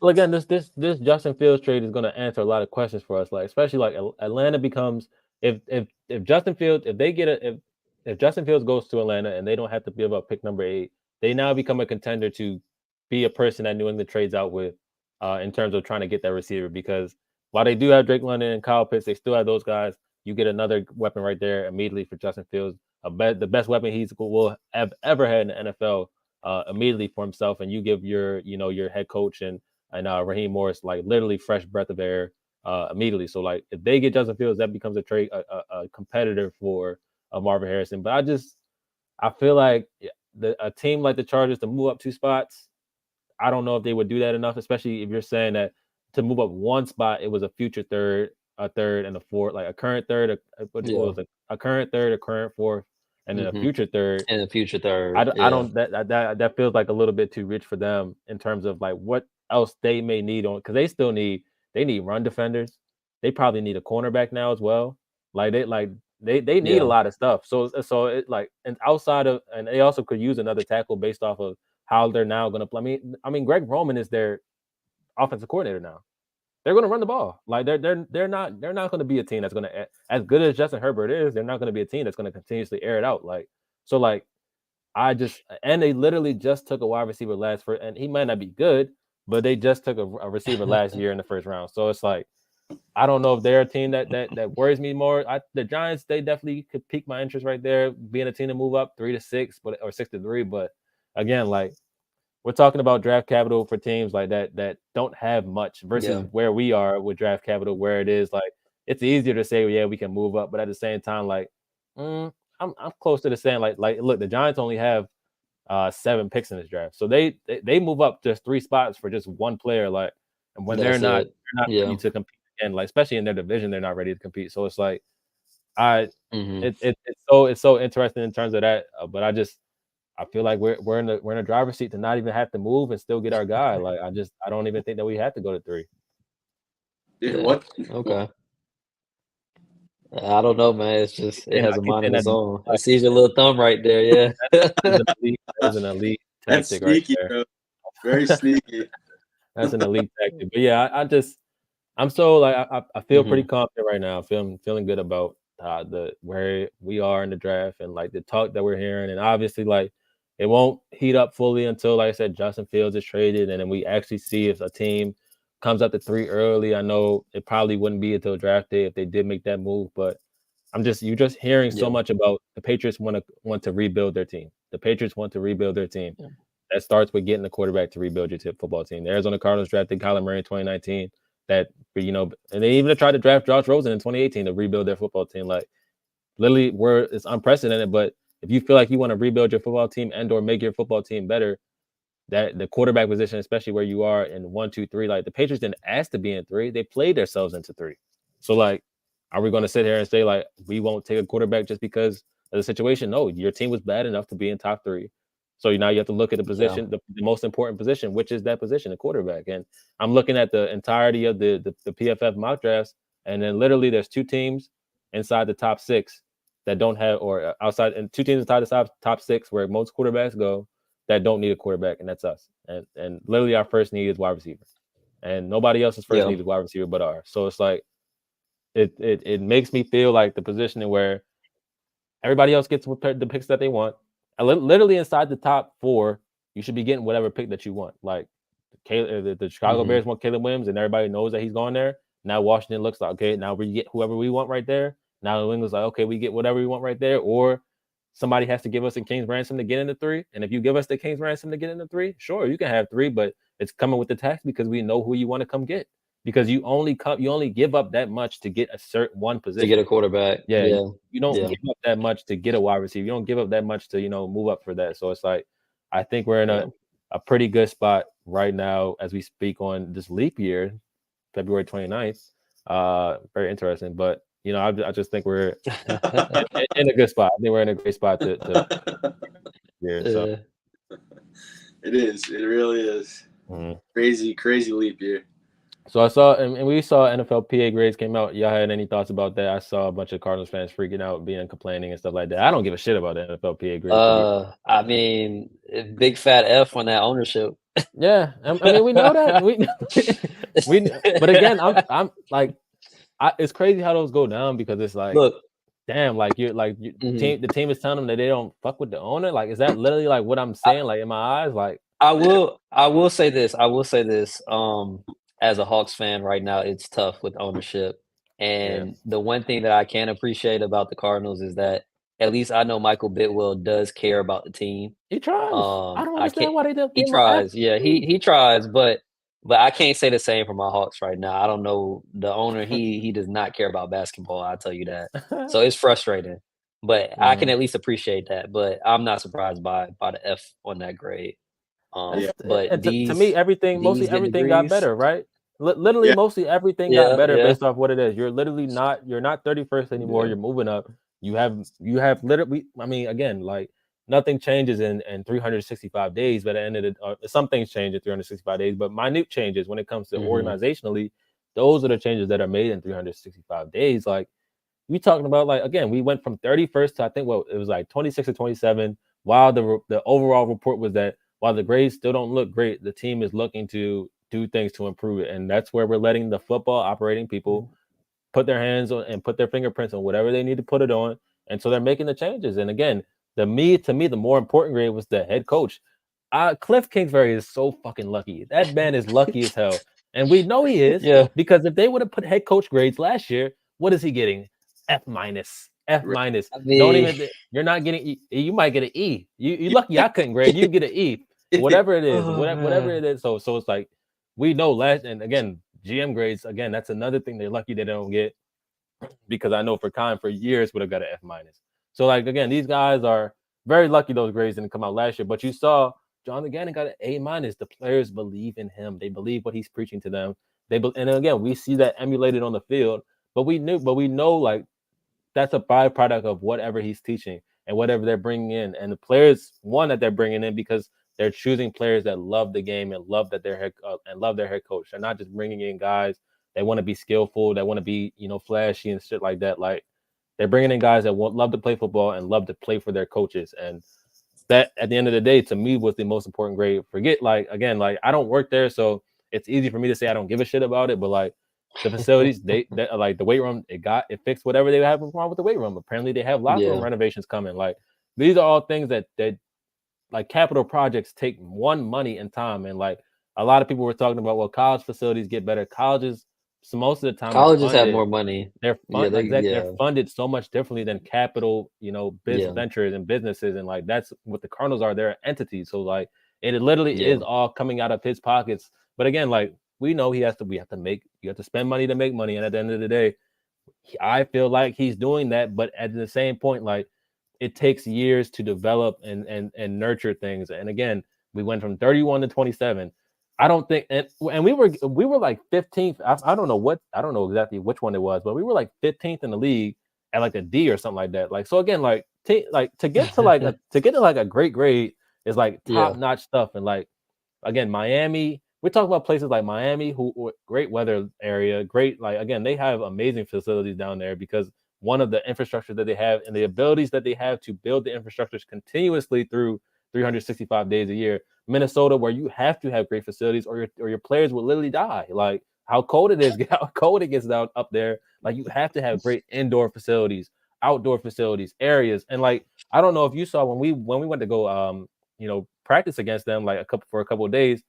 Like they literally, Mhm. like I know reporters that went up there, like they're talking about like this is like a shopping area within a NFL training facility. Like that's not something simple. That's very outlandish and out there. And like so like some teams they got it good. Don't get me wrong. I wish the Cardinals had it that good, but they don't. But at the same time, like Yeah. they're getting better. And like the Chiefs owner was ranked 32nd out of he was ranked below Michael Bidwell, and they win Super Bowls all the time. Like it's like that. Like so to me, like the outrage about the NFLPA grades, like let's get over it a little bit. At the end of the day, we cheer for the product on the field. If the product on the field is great, doesn't matter Yeah. what the NFLPA grades say. Just like the 1,000% of Chiefs fans will say the exact same thing. Like we don't give a shit about any NFLPA grades because we're winning Super Bowls and having fun talking our shit. Like Yeah. so I once the think. car, go ahead. Yeah, I was gonna say I definitely do care a bit about it. I feel like, I mean, football is more than football to me. Like, I Mm-hmm, really do put a lot of passion in the game, and I really do like give a shit about my team overall. And one of the things, like, I definitely want guys to be like happy in Arizona. That's mm-hmm, why I'm super happy to see the improvement from last year, especially with like Mhm. the dining hall type of stuff, or cafeteria, or whatever, mm-hmm, going up. Not guys not having to pay for it anymore. But like, to be honest with you, the whole owner thing, like, yeah, Corey, like you had said, like an an F. I mean, F, mm-hmm, at least it wasn't an F minus, but like an Mhm. F for your owners is like pretty brutal. Like, of course, something's got to change there. You don't want the guy mm-hmm. that's signing their checks to be like hated, right? So like he's got to figure it out and just stop being a douche. Because I'm pretty sure that's what it is. He's just like a douche to But like that, members, and like Kyle Odegaard hates him. And that's why he quit the Orders, because like Bidwell was just such an asshole. But like let me throw this at you though, because like at the same time, like I believe, I don't know what great Jerry Jones got, but I'm pretty sure his players probably think that, okay, Jerry Jones would put anything to put this team in a situation that they will be able to win the Super Bowl. And I feel like that's the main cause, at least around like what should I say, the main cog around the idea of the grade is like, would this guy do everything that we need in terms of for us to be successful? And like I don't think that I don't think that he wouldn't do that, because the Cardinals are literally a bloodline of himself. Like, again, he didn't buy the team. He didn't want to be born into it, but he was born into it. Literally, like his father bought the team. So then it became his. Like, he chose to take that on. He could have not chosen to take that on. He could have left that alone, but he chose to bring it on himself. So it's like, he cares deeply about the football team. And however he goes about at least making those changes, like, it hasn't been good because he's let one person who, because we know Michael Bidwell doesn't know much about football. Like, we know that because he's more of on the business lawyer side. That's what he went to school for. He's not a Monty Ossenfort who does, economics and study football, or a Jonathan Gannon who's been a football player for his whole entire life. Like, he was a guy that inherited something that he knew nothing about, and then the person to his side, and Steve Keim, wasn't a good what should I say, mentor or advisor and towards what needed to be done. So now you have two people who understand what need to be done for a team to be run successfully. One, Monty Ossenfort, who has rings himself from the organization. Jonathan Gannon, who's seen successful organizations be successful and seeing successful coaches be successful, knows what it takes in terms of that. Like, those are the things that in my opinion, that are more important, like, in terms of like, than just seeing the grade. Like, we see the grade, like F looks bad, obviously, but in terms of whatever anything else comes into it, you put your money into the team and you let the people. You say, okay, Monty Ossenfort, what do we need? Monty says this, that. Here's, $10 million. Do what you gotta do. Like, it's like, at the end of the day, you do that. That's all you need to do. You don't need to do anything else. And I know we got some comments right here. Jake, you can go ahead as well. Like, whoever's going to follow up with that. Yeah, no, it's definitely. I like what you're saying. But we do know that he cares so much about the team, obviously, because it is in his bloodline. But how do you get an F if you care so much about it? Like Todd's saying, the Hawks owner doesn't even give a shit at all about the team. I'm a huge and John Henry is worried about buying the Penguins, like owns Nesson, New England Sports Network, owns Liverpool, the soccer club, owns a video game like iRacing, the largest racing video game in the world. This guy's just constantly on to the next venture. But it's like, I don't understand how Bidwell can get an F when he cares so much about it. Like, is he just that much of a shitty guy? But I will say, to like defend the report card a little bit, like, certain things are moving up, which is great. It's trending in the right direction. I'm happy to see that. Like, it's great for us to see. It's great for the players, and it's going to make a guy like a Marvin Harrison want to come to the Cardinals. And it's going to be more attractive to free agents because it is in a desirable climate, as opposed to like in New England, which they're screwed now because it's like 15 degrees out here right now. It's freezing. It's miserable outside. Everything's gray and dead. And when you don't have Bill Belichick and Tom Brady, like, no one's going to want to come there. However, in Arizona, where it's like 60 plus the entire year, like 365 days a year, that is a desirable place to go. And if your owner can just be somewhat of a decent guy that actually gives a shit about the team, and you can afford to let the players eat their meals for free. And on top of that, and what I did want to touch on that I was very upset seeing was it was either a D or a D minus or a D plus in treatment of families. That's just bullshit. Like, how do you get that bad of a grade? Like, what are they doing? Are they not providing like free childcare to like players' kids? Are they not? I heard that they just now, like, I guess they started daycare during like the games or something like that. The games, right? Like, during the games. Okay. Yeah, during the games. Yeah, but Marv is gonna come here. Marv gonna come here and be like, "This ain't Ohio State." Yeah, dude. He gonna be like, "We had it way nicer at Ohio State." Dude, but it's crazy. Like, these universities have like these insane endowments, right? So like, they're getting billions of dollars. Like, and especially like you take a school like Ohio State, it's a state university, so you're getting legitimate funding from the state every year, like grants from the state. Like, here's a bunch of money go do whatever you want. And then on top of that, and when you have such a successful history of sports programs, you have all these donors. So you have like a boatload of cash to like deck out the locker room and deck out the stadium and deck out like everything around it. Whereas in the NFL, it's one guy or it's a small group, unless you're the Green Bay Packers, which their facilities better be immaculate, right? Like, but like Michael Bidwell, he's the one funding everything. It's all coming out of his pocket, which like, literally. I don't know if he gets any breaks from the state of Arizona. He probably does. I'm not exactly sure like what they have going on there, but for the most part, it's coming out of his pocket. So like, I'll say props. Like, I'm not a huge fan of his, but like props to the guy for making it better and like giving a shit about it. And also, like you said, Ganny getting an A- is just like awesome. Like, I love the guy. I want him to stay. I think he's a total nerd in the best way. And he just gives a shit. And like, he's a guy who like doesn't have any social medias, unlike Cliff. Like, he's not in all of that shit. He's not into the media at all. Has a good time with the media, but like, that's his thing. He's a family guy. And he's a total football nerd. And I'm happy to see that. But yeah, let's rip these comments. And Dana Roberts, I appreciate you being here. And I wanted to flash back to this one. She said the owner grade was supposed to be based solely on if they believed he was willing to invest in facilities and the other items in this report. It seems like after last time he did just enough.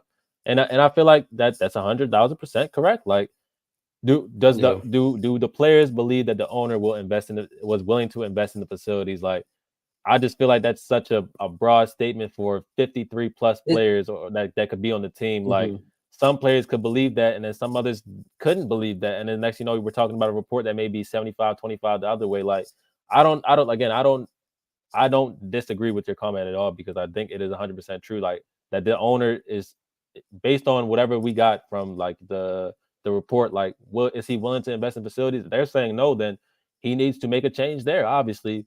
But we're seeing some type of changes being made, as we noticed with the outdoor dome that they did with the outdoor dome in the facility there. Like, and I know I think I read in the report as well that the players look at the facility as more of an office space, and that could just be the structure of it. I mean, I know we watch flight plans and we see like the brick walls around there. It almost does look like like a jail, like a prison sentence, a prison cell, like whatever a hot, very souped up, prison there. But at the same time, like, you slowly make improvements here and there while your football, because again, I don't think these reports clearly have nothing to do with the product on the field. It all comes down to what comes outside of the game of football, what comes outside of the wins and losses. And like, we want to see improvements right there. And I feel like we have, and I feel like we can be upset for how low that the grades are, but we also have to be acceptable of like, okay, we're not 31st anymore. The owner may be 31st or 32nd based off of whatever it is, but in totality of it, we're at 26, 27. Like, this is like a slow improvement. And like, teams like the Miami Dolphins and Minnesota Vikings, they stayed at the top. And what did that get them? They have nothing. I mean, it got them great grades. Like, free agents might want to go there now and invest in their areas, but at the same time, like, it didn't get them much on the on-field product. So like, when people try to correlate whatever we got with the NFLPA grades to the on-field product, you can't do that, because clearly they don't correlate at the same time. We just want to be able, I think everybody and fans, including you, Dana, want to be able to see like this team and the owner of the team, the person that has the most money to put into the team, put actually his money into the team. Don't pocket it. Don't hold on to it. Don't save it for later. Put the money into the team. And I think that'll be the key thing for the franchise going forward. And she gives another comment. They until recently had the team offices in the same facility.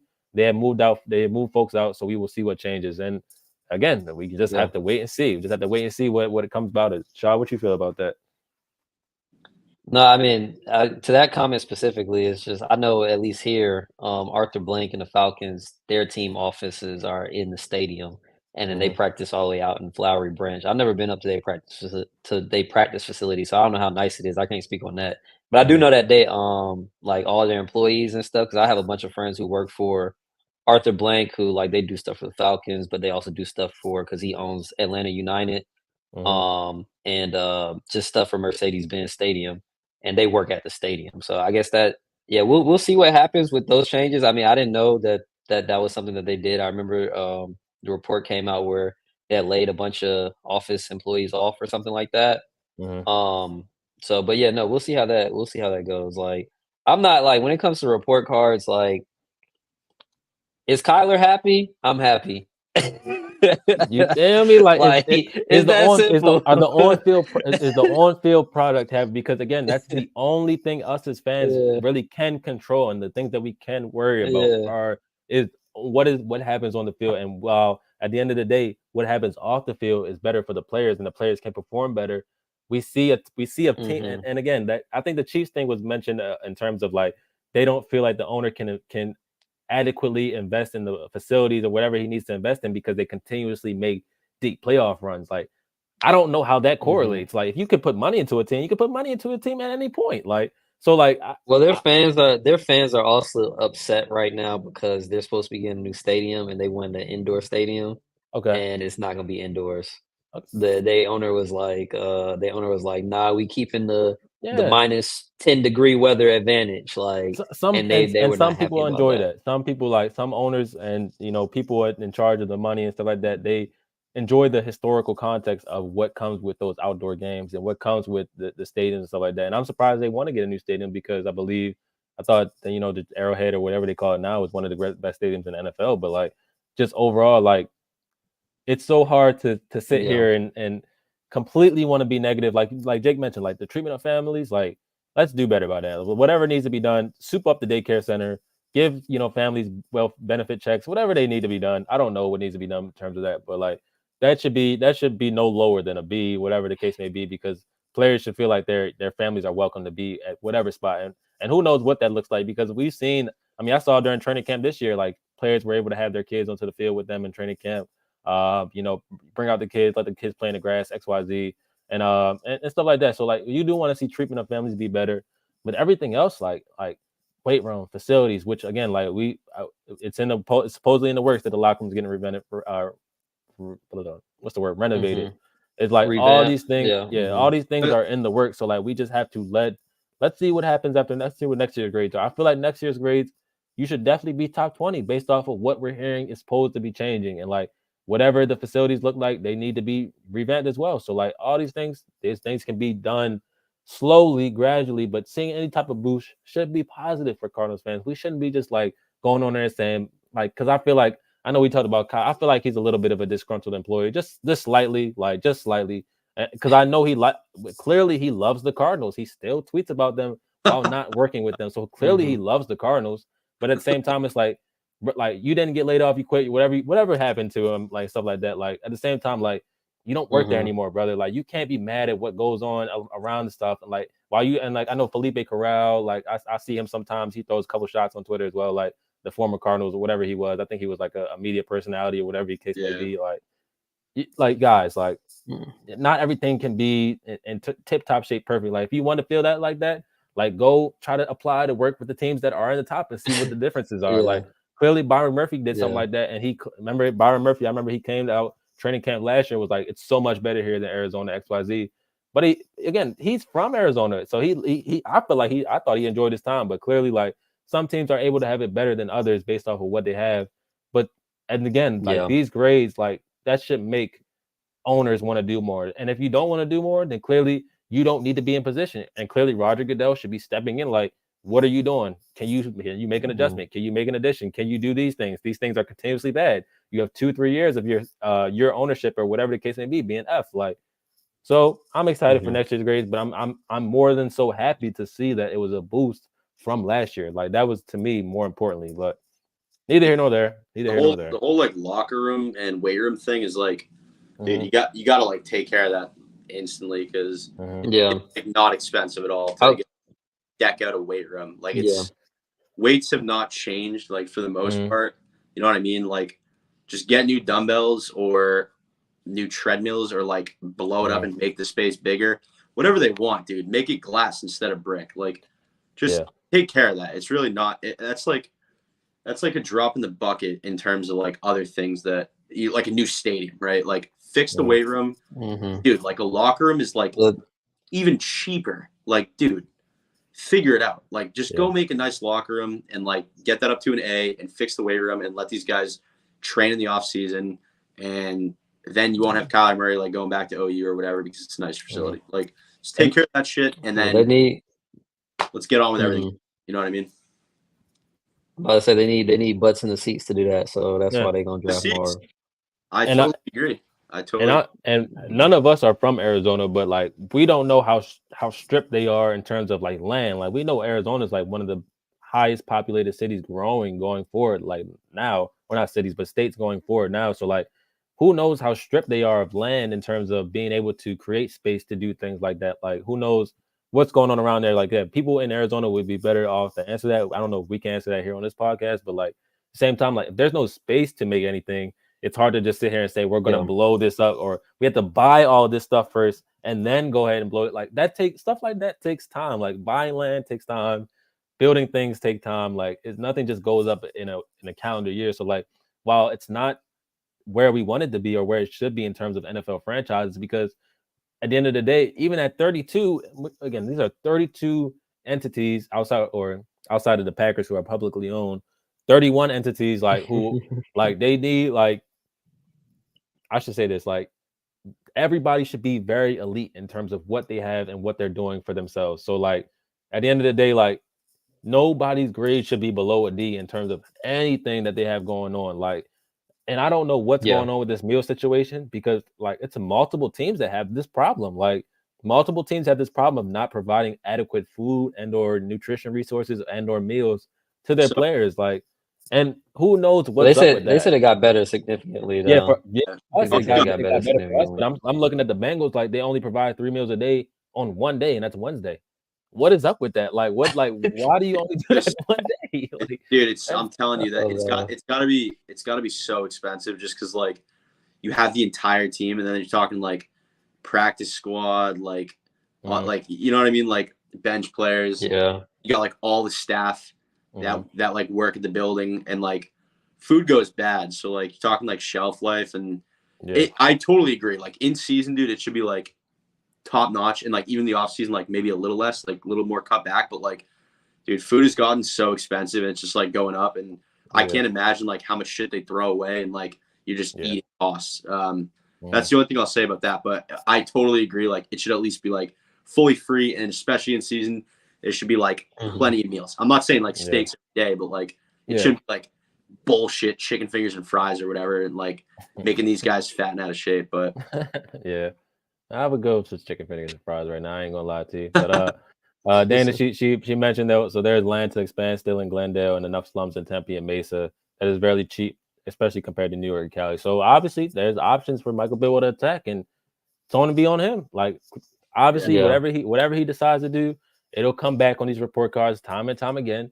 And whether the Cardinals are a successful franchise or not, we'll know. These report cards kind of push those notions on like those are the underlying issues on whether your franchise is successful or not. Like again, the Chiefs are an outlier. They have Patrick Mahomes, Andy Reid is one of the greatest head coach QB combos of all time, at least going forward right now. Like so, like they are an exception to the rule, but like the Bengals have never won anything. Now we see why. Look at where they're at. The Commanders, they haven't won anything in years, even under Dan Snyder, even with new ownership. They're still at the bottom. Like a lot of things take time to change, and like those things require obviously dollars. So unless when Michael Bill decides to put my money into the franchise, that's when you start seeing changes. But I'm pleased with what I saw, at least in terms of the going up. I'm not pleased with where we're at. I'm just pleased on going up, and I think a lot of Cardinals fans should look to be pleased with going up as well. So I know we've been at this for. Oh, go ahead. I just wanted to ask you. You guys have both been to State Farm, right? Yes. Yeah. I've been there to tour it. I haven't been to a game. I've been there for a game. Yeah. We got to change that. But Corey, when you were out there, did you go to the there's like a big plaza like walking distance from the stadium. Did you go to that? Yeah, that was where the old that's where the Coyotes I think played, and it was a great area. Like it had a bunch of restaurants, a bunch of bars like that, like a shopping center. Like that was it's a great area right by the stadium. So like in my opinion, go ahead. Seems like there's plenty of land out there as far as like any sort of expansion. But I do know, I don't know if you guys watched any of like that New England Patriots dynasty thing on Apple TV that recently came out. So I haven't watched it yet, but I heard about it. Bro, it's pretty wild. Like, so Robert Kraft, Pat's owner, basically like years back, he was just like a New England Patriots fan, and he ran a paper company, like a newspaper company, and basically like he was such a big fan that he discovered that the way that what was driving revenue was the land around the stadium, like the old Foxborough Stadium is what they called it. was the land, and like they're in the parking. So Mhm. he went and he Mhm. bought the land that the stadium sat on. So he controlled the parking. He started making a ton of money that way. And then there was like 15 to 20 guys that came in to buy the Pats. And when they found out that Robert Kraft owned the land and the parking and therefore controlled the revenue, they Mhm. basically had to sell it to Robert Kraft. And that's how he Mhm. got control of the team. And since Crazy. turned into like one of the largest and most like one of the Mhm. richest like sports franchises in the world. Mhm. However, what I was gonna say off that is like I think they're like 7 in the world or something. Cowboys are like maybe 1 out of all sports. Probably. Mhm. Yeah, probably number 1. I think the Pats have like they're worth like over 7 billion. The Cardinals are. I was actually just looking at it the other day. It was like it was like the top 50 wealthiest sports clubs in the world. I think the Cardinals were like 27 maybe, and the only people behind us were like the Bengals, maybe the Commanders. There's only a couple teams, but we were like Mhm. right near the Mhm. bottom for like basically like one, not the poorest, but like one of the least wealthy NFL teams. So Mhm. I thought that was Mhm. because And it's I feel like you can equate that to like we mentioned, like butts in the seats, ticket buying, stuff yeah like that. Like those things are success. important, and success, exactly. Like, Yeah. Like success can drive a lot of those things. And while again we mentioned that the on-field product might not be correlating to the grades, like at the same time, like teams, when you're successful, that helps build revenue in terms of being able to do things like that. So I'm gotta wait. I'm just on the wait and see side, but it's not a positive thing to be a part of. You're going into it. The grades shocked us more so than anything. Like the grades were like, "What the hell are these? Like, this is Yeah. terrible." Versus this year, where it's like, okay, like At least things we are getting getting better. better. You can see it a little Yeah. bit. So I know we've been at this for a while. I know we dressed 90 minutes in, so I'm gonna go ahead and pop up some mock drafts while I pull up a comment. Uh, anybody would like to share theirs first? Who can I pull up first? Who's can I pull up first? honestly, you can throw up either. If you want to throw up mine, I feel like Shad probably put a little more thought into his. I was kind of just messing around. Mhm. Yeah. Mine's definitely fun, but I feel like Shad could probably go a little bit more in depth into like the reasons for like where he picked where he did. Mhm. So maybe we could just honestly like run through mine first if you want. All right. All right. Let me pull you up. Let me pull you Yeah. up. 55. All right. Oh, can't get him. I think this is Uh, Get that's pretty Shaw's interesting. up here. Who is this Dana Robinson? Just like Arizona encyclopedia. I love it. I don't know, but I appreciate her for coming through. She's You see definitely what dropping gems on us right now. you see what she just Yeah, said? for real. Yeah. So look, Huh. I'm saying that he has space. She's got space. So Yeah. it's going to be on him for sure. 1,000%. 1,000%. Let me see if I can get that here. Why can I not get it? Share tab or screen instead. Let's see. Some reason it's blocking me. Man, the Hawks are getting killed by 20 to the Nets. Whew. How many threes have been scored in that game? Threes? Yeah, there was a little leap Uh, special. 21. Right right, now, we'll I'm take sharing that. my screen. Let me cut this off right now. Dang, it's like Inception. Dude, It's it really tweaking. is. Man, let me pull. All right, let me pull these up. Let me pull these up. I'm That's looking at great. straight files right now, work files. But let me get this up right here. So, boy, Jake said he wanted to pull his up first. Here, I got it right here. Let me pull it all the way up. Yeah. Talk me through it. Talk me through it. Right now, we straight neighbors at 4, Chop Robinson at 27, Guyton at 35. So talk me through it. Talk me through your process. Yeah. So basically, I was going in with like, I had needs in mind, but I was really trying to just get value at the spot. So, obviously, as we had talked about before, I'm sticking and picking, going with neighbors there. Obviously, Chop's been climbing up the draft boards as of recently, and that edge is like a huge position to need. So, I mean, it looks like they gave me a C, but I love the pick there at 27. Guyton, obviously, there's a big rapport there. Oklahoma guy. He clearly wants to come to Arizona. We want him. So if he's there with our first pick, I would definitely take that. And you can see I got a little A there. Sweat, like, obviously, we need help in that D line. So That's kind of where my head was at with that. Looks like Mm-hmm. got a C minus, but you know, like that's obviously a huge position to need. Mm-hmm. And just with our plethora of picks, I felt good picking him there. Underneath that, you can see Xavier with that the second, third round pick. Yeah, look Um, at. Mm-hmm. nice little A minus there. I feel like we Mhm. we need a lot of help at receiver, and I know like guys like not Rondale for me, but like obviously Greg Dortch and even Hollywood Brown, I do like a lot, just like the whole relationship with Kyler and everything, and I think he does have the ability to play well. But a lot of these guys are, I mean, even Michael Wilson, like he's solid, but I'm not ready to say like obviously you know like this is based on us getting a blue chip receiver, but I think we need a ton of help at the position, and Mm-hmm. I think you know, given that we have three third round picks, you know, and obviously Xavier's a big name. Like I wouldn't mind taking a chance on him and kind of seeing what he could do. Mm-hmm. As far as competing in that room, obviously we really need a cornerback. Thought Kalen King was the best corner that was available at this time. I mean, real quick, I didn't mean to cut you off, but his fall and insane. He was projected to be a Yeah. first round guy going into this year, and now he's Right. third rounder, PFF big board number 133. So like that is absolutely incredible how badly he fell off this year.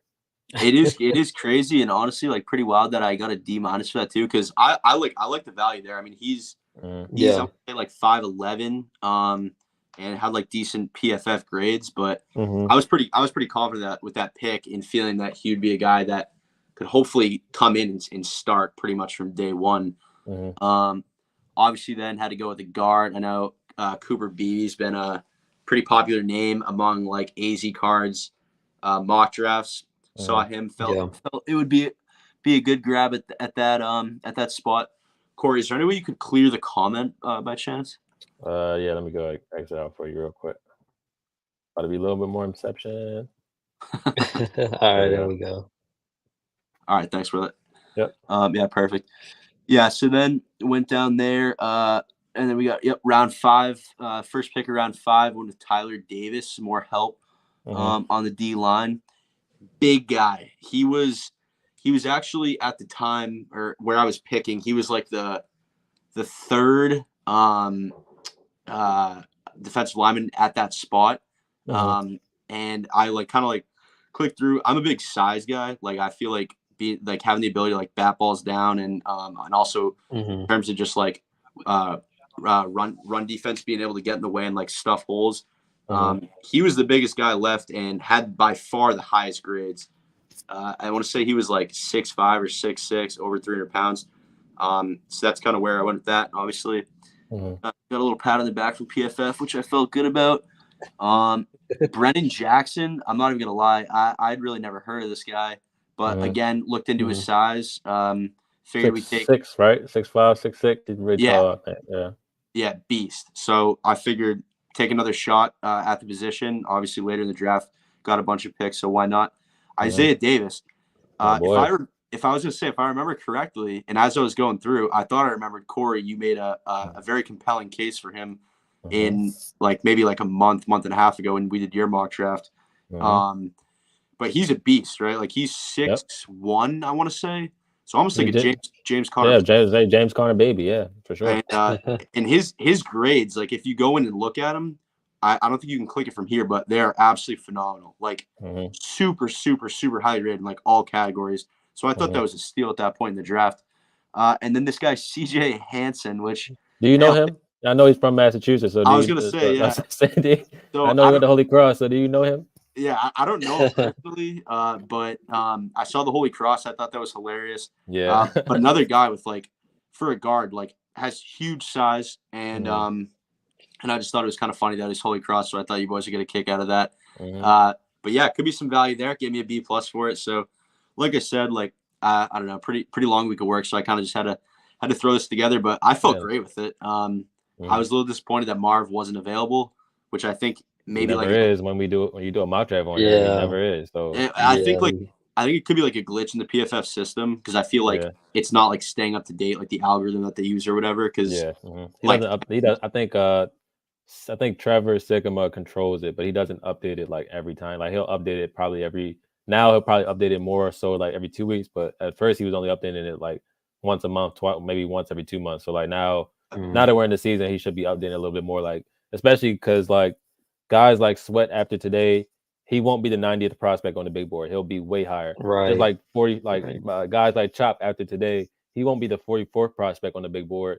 He'll be way higher than that. So like It, those grades, like don't even mind your grades at all. Just we're looking more so at the left side of the screen more Player. so than the right side. So like this is a pretty decent draft to me. Only thing I feel like is the only thing opposite I would switch is if it could have come down to it, like I would definitely look to switch Guyton and Robinson, because if Guyton is that low, like a team like San Francisco is going to take him, and then next they have two very mauling tackles yeah, going forward with Trent Williams and him, and then as soon as Trent Williams is done, he just slides over to the left side.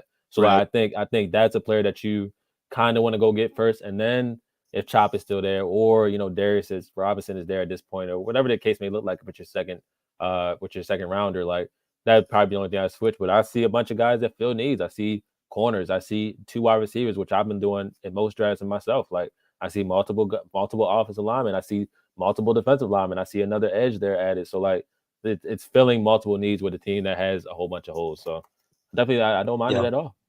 Yeah, appreciate Yeah, it. no, I like it too. I mean, And Appreciate then I that. definitely Isaiah feel Davis for like sure.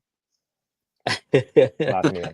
I I definitely feel like, which I mean we'll get into mine too, but like Mhm. just in terms of like the PFF mock drafts and stuff like that, I feel like, a lot of people like treat their rankings as like the end all Gospel. be all. Mhm. Um, and I feel like a lot of these guys on here, like if it felt like this and like because guys are gonna fall that you think are like, what I'm saying, guys that are Yeah, good are always gonna fall. And if it felt like this, I feel like you're getting like 3, 4 starters off the rip. You know what I'm yeah. saying? Guyton can come in and start, Chop could come in and start, Neighbors, obviously Sweat, and then Kalen King could Leggett, come in and start. Like those guys, Kalen King. yeah, Cooper Beebe, who I feel like I really feel like prospect fatigue is a real thing, yeah. and 2 guys that I think are, like, victims of that this year is Cooper Beebe and Keon Coleman. I feel like Cooper Beebe is the same player that he was last year. He just Hmm. had to play a couple other positions because his team sucked. Hmm. Like, I think he played, like, a little bit of right tackle and left tackle this year, but, like, as a guard, which he's projected in the NFL, like, I mean, he's been nothing but outstanding his whole time at Kansas State. So I don't know why he's fallen that far, but like, Hmm. shoot, if I'm Monty, like I'm taking him. So Yeah. Yeah, I definitely don't mind this draft, and I think you were on to something with this one right here. Just appreciate it. shots, a little bit more inception. Uh, Now we pull it up right here. So 5 rounds over here, but talk to me. Neighbors cool, again at yeah, 4. Some trades as well. So yeah, talk to me. yeah. So okay, like Corey said, just ignore the grades on the right. I did a mock draft earlier in the week, and I think I had us taking Chop like in the second round, like trading down and still getting Chop, but like. I kind of like my mindset with this was just like I want to do something that I feel like is somewhat realistic, and where the prospects, I feel like we always think that these prospects are either going to fall or they're going to get taken like, super, super late. But Hmm. actuality, like teams draft on needs all the time. And when you have a player sitting there that's highly graded that addresses your need outside of like the first round, like on a day 2, day 3, Hmm. um, I feel like that's the more than likely that's the route that teams go. It doesn't really matter about what we or what PFF feels that they're at grade wise. Hmm. So yeah, off the rip, Marv wasn't there, so we just went with neighbors like we talked about today. Like I'm sticking and picking. Hmm. Um, I traded up for a cornerback, which I really love Kool-Aid. He started as a freshman for Nick Saban at cornerback. That doesn't happen. Hmm. He was the number one cornerback last year, and teams just stopped passing it to him. And I feel like the only knock on him is that he's just not that athletic. I mean, but Hmm. we'll see during the combine. We'll see how fast he runs. But like he's a guy where he just doesn't make mistakes. And I Hmm. feel like a team like the Dolphins, who doesn't have that many picks, it's a good scenario to give up like a third round pick or Hmm. a fourth round pick because I think after their second round pick, they don't have a pick until like Yeah. 115 or something like that. Yeah. So I know they have a they pick and that's they forfeited as well. So right, exactly. So I thought that was a good opportunity there. They'll mhm, probably be looking for a cornerback too. So, that might not it mhm, might not happen like that. But yeah, so Kool-Aid, which wide receiver and cornerback to me is I feel like our two biggest needs, or I feel like those will be our two biggest needs coming out of free agency. All this stuff is dependent on what we do mhm, in free agency. Um, and then the second round, my mindset was, it was guys like Chop there, it was guys like Darius Robinson there, but I don't anticipate those guys being there like in the real mhm, draft. So my mindset was, okay, well, what's the most pressing need moving forward? And I feel like it's interior defensive line stopping the run. So Sweat is a guy that I don't think he's gonna. I mean, they could take him at 35, but like I just saw value in trading back with the Falcons, and then kind of getting an extra third round pick there. So traded mhm. back, got Sweat. Um, and then day two, right?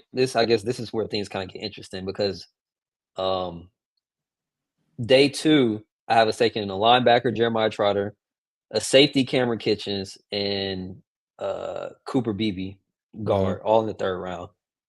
I feel like two of those guys, which and Cameron Kitchens and Cooper Beebe are two of the top guys at their position. Like, Mhm. I really feel like Cameron Kitchens is probably, if not the best, the second best safety in the draft. And if Mhm. he's there, you got Buddha coming out. You got Buddha on the outs. And Buddha, we saw this year, he didn't really even play his traditional or his role that we seen him play in previous years. He played more free safety, played more Yep. deep. And Cameron Kitchens to me is the best pure free safety in the class. Mhm. Just I love that pick. I love Cameron Kitchens. So I could see us going that route. I know a lot of people would probably be upset with that, especially because I didn't go Yeah. tackle until so late. But I feel like linebacker, Kaiser White, his contract's up after next year. Yeah. And Yeah. I don't anticipate us really signing anybody in free agency except for like, re-signing like Josh Woods or Chris Barnes or somebody like that. And Mhm. then Cooper Beebe is a guy that I feel like he could come in and he can compete with whoever we if we bring in somebody to play guard, that'll be good. Or Will Hernandez, his contract's up in a Mhm. year, and then also we got John Gaines who's come back from injury, so that's competition there. But I feel Yep. like Cooper Beebe is a guy that can come in, and if we needed him to play this year, he could play because he was that good in college. Like Mhm. if he came out last year, he'd probably be like the best guard coming out. Mhm. Then we went with Trey Benson. That's my favorite running back prospect in the draft, which I feel like he's I feel like there's a chance that he can go even later than this just because like he blew up his knee like back in 2020 and like it was a He really, did. really bad injury. So I don't know if like his medicals are clear. And then the last guy is a tackle from Missouri. I'm pretty sure he was all SEC first team this year. Mhm. And I don't anticipate us using all of our picks. So he was the last guy that I was interested in terms of like, okay, I don't want to miss out on this guy. So I traded Mhm. up, just gave up the rest of the draft for him. And I think I think I made 8 or 9 picks. Mhm. 1, 2, 3, 4, 5, 6, 7, 8. Yeah, 8 picks. Yeah. So I'm Um. thinking about with Mhm. this is like I said, I'm not worried about the grades. I don't. That is what it is. Uh, Mhm. like Kitchens is a guy like Jonathan Gannon, who again he made somebody like Reed Blankenship good. Yeah. Do they feel like that is really a area where I have to take a player in round three versus like who may slide to 71 or even like who knows who may slide to those points in the draft where it's like clearly like you said we haven't addressed it at with this draft right here that I'm looking at the tackle position better have already been addressed in free agency or Yeah. whatever Yeah. the case Yeah. may be, but Yeah. if it's Yeah. not, like, you kind of have to go with a different position and then he might be gone. So it's like I feel like I know I've seen one of your other draft mocks. You had a safety drafted in like the seventh round. I feel like Mhm. we won't see that on, especially because they just gave Buddha an extension. And while you do need to have a move on plan, like I feel like Mhm. they'll be able to address that specific position because of the fact that Jonathan Gannon may feel like that position I He know can develop exactly that. about versus like Yeah. give me all the D linemen, give me give me all of them because those are the guys that impact the game the most. And like you said, corner is clearly a need.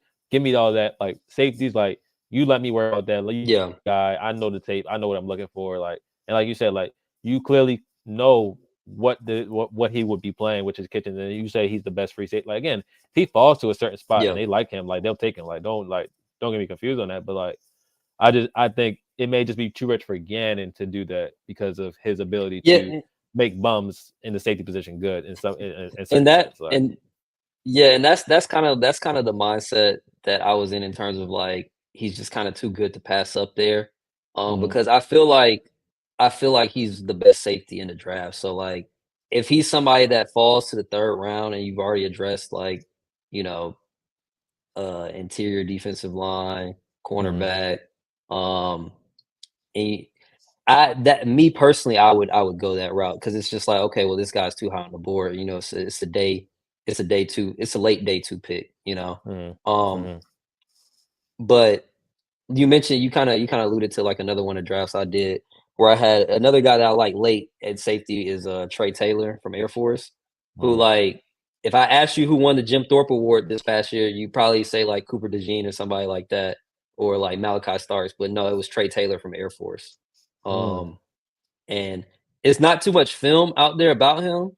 So mhm, like I don't really know too much about him, but I know he is high character guy. Obviously he part of the Air Force, a part of the academy, and he won a mhm, Jim Thorpe Award. So like, that's somebody that I feel like in the seventh round, sixth round, that could be like a developmental piece in the secondary. I definitely feel like we need to bring in I definitely would bring in somebody though to like as like an insurance, not an insurance plan, but a backup plan because I do think Buddha's out after this year, like okay, just straight up. Like I think this is his last year.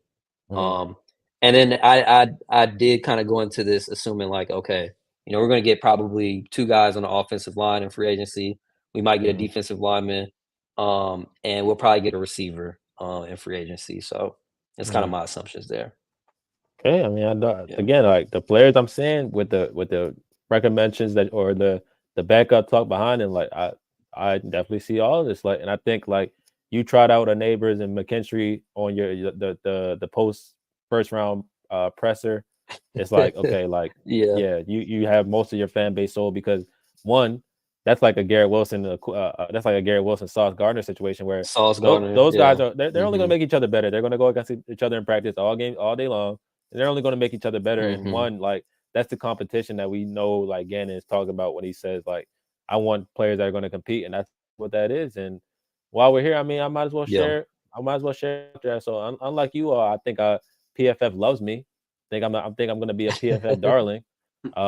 Obviously with my decisions and I like to call I call this draft meet the Robinsons. Like so, obviously up top I dropped off with Atlanta. So I dropped off. I gave Atlanta 4, obviously in terms of them going to go up to get a quarterback, which is my thought process in that. And I ended up getting Roma Dunze at 8 and then Guyton at 27. And so I think again that's another time where you post first round presser like that you can trot out those guys and your whole fan base and then you come out Yeah.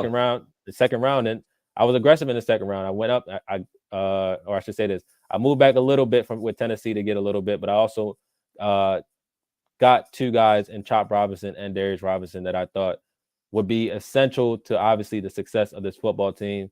And we all know what they Mhm. can do. We all know we saw today like what guys like that can do, and like so like this is much more unrealistic than what it can be because we know those guys aren't falling to the second round, especially not to 3, 4 picks into the second round for Chop, and then multiple picks into the second round for Darius. But like those are Mhm. two guys where it's like you trot those guys out into your D line with any addition that you make into to this in this offseason at the D line position. You then become a literal 8-man rush of guys that we can throw out there because again we know they want to be a rotation type of plays where the D linemen really are only Yeah. playing about 30-40% of the snaps each and like so like Chop, Darius, BJ, Xavier to any extent. You still have Gardeck. You still have DMUKG. You still you have multiple guys that are like attacking the pass rusher. And then we know Darius Robinson at least, can go inside out multiple times. So it's like that's like an interesting thing. Here, 52, I moved up for us. So I gave the Steelers 66 and the extra fifth. also gave them Rondale Moore to finish out any, figure out any receiver issues that they may have. And I went up and got Kyrie Jackson. Kyrie Jackson's highly graded, but we also know that Kyrie Jackson, I think they believed that I saw today that the Cardinals were talking to Terry and Arnold about, press coverage and stuff. But Kyrie Jackson's actually pretty good at his press coverage. So while that goes against what the Cardinals did all last year, which is having cornerbacks 8 yards off the ball, I think Kyrie Jackson fits that press type of model. And getting him in the second round was a pretty good value, obviously, like PBFF, but I wasn't chasing too much value, but it was there, obviously. And then we talked about Malachi Corley, who I saw one guy comp him to Anquan Bolden. I think that his physicality when receiving the ball, I was watching Steve Smith talk about him, like the guy's a monster when it comes and like the stuff like that. This offense wants to be able to get the ball out of Kyler's hands and let the players go make plays. Like it's not all Kyler, let them go make plays. So like I think if he falls to that point, like after especially trading Rondale Moore, you're talking about Rome and Malachi coming to your offense. Like I think that's major for the team, obviously. And we talk about down here. Obviously, I'm also getting Jeremiah Trotter Jr. I think that we definitely need to get a linebacker, whether it be him, whether it be Colson, whether it be Peyton Wilson that we from NC State. Like you obviously need a Mike linebacker, I think, in my opinion, because as good as Kaiser was to start the year last year, he's much more better as a Will instead of a Mike. So like if you can get yourself a Mike in the draft, especially in the 4th round, then that would be huge for this defense. Because again, linebacker is a position that's becoming very devalued. Like there's only about 2-3 elite guys, and then everybody else is just a guy. Like everybody else is just out there most of the time. So so if you can able to find, one of the guys that are just out there on a rookie deal that plays pretty well and knows what he's doing next to a guy like Kaiser who we can learn from will be huge. I think Chris Abrams Drain, I think I got great value with him, another cornerback. So it's actually funny that I end up getting what did I feel like I got 2 Missouri guys right here. Yeah. And like Chris Abrams Drain, and they actually had a pretty good defense last year. If you looked at Missouri, like and Shawty as an SEC guy, like they had a really good defense and Rakestraw Jr., who will probably go first, but Chris Abrams Drain was the other guy, and I think this guy would also fit well for us. But I actually used a pick to move up. So like again, I was thinking kind of a Monty Ossenfort way. You see, I executed 4 trades in just this one just inside 4 rounds. So like it's very Monty Ossenfort, like on drugs, like very, very much so aggressively against that. But I think adding him to the mix. So you have 2 corners that you added, 2 receivers that you added, 2 edges that you added, a tackle, and then again you get a D lineman and Leonard Taylor, who did not test well at all today in terms of athletic grades. So we'll see how much he drops off today, or how much he in terms of the big boards. But again, another big guy to throw into the middle of the mix. So I'm confident in this draft, but obviously I don't think any of these picks will happen. Again, I got an A, but again, I'm not really looking at the grades. But like I don't think a lot of these guys will be in the position they are just based off of this draft simulator. But hey, we got to get what we get. Just like we don't think that Marvin Harrison will not be picked at 3. So obviously we haven't been able to really. None of our drafts had us taking him, I should say. So like I'm just interested to see what overall ends up with this team and who they can end up getting. So any thoughts on that draft or anything like that? I see we got a couple more comments as well. Oh, let me see. Oh, she's locked in with us today, brothers. I'm not gonna lie to you. Appreciate you, Dana, for coming in. For sure, appreciate you. So she mentioned that she's talking about Tyler Davis as a 5-second had a 5-second shuttle and didn't try 3-cone agility a concern. That's obviously you don't want to see that from your D tackles. But I do think again, like with our defensive line rotation, agility. I feel like agility kind of comes into terms of stamina, and let's see who knows how gassy he may have been, but you do want to see those numbers taste out better. So I agree with you. Agility is a concern for sure. Let's see what else she said here. Let me pull it up. He had a decent broad jump. Said she liked the Leggett pick where you got him at. So I think it's about yours. Yep, Jake. She's talking about yours. Appreciate Brendan that. Jackson is the effort guy, and as I understand Damn, it, she know everybody. I'm telling you, locked in. Foster, good pickup late. Kitchens is great. Sweat is still 366. Needs to play a little bit lighter in her opinion, but good. Give me the size. I like the size. She says Trotter size is my only concern with the draft. I think out on the top of round 2 guys, as she says, and then hope we trade back into the second like this on the draft day. Use those 4th, 5th, 6th, etc. to move up. And I agree. I would love to see us move back into the trade back into the second because of the fact of the kind of, I feel like the meat and potatoes of the draft could be in that second, third round. Like those day two guys are the ones that obviously help make good teams into contenders, and because those guys are very cheap. We see 49ers, we see it with the Chiefs, we see teams like that have good second and third round of picks in order to boost their team, and even teams like the Rams who get fourth and fifth rounder guys to help them out. So if we can, I just want to say, oh but no, go ahead. I was gonna say, I just want to say real quick, I didn't realize until today that Tavondre Sweat was Big 12 Defensive Player of the Year. I did not know that, and that kind of shocked me because like you look at his numbers and they're not like that like crazy. And I haven't watched that much tape on him, but that just tells me that he's an impact player.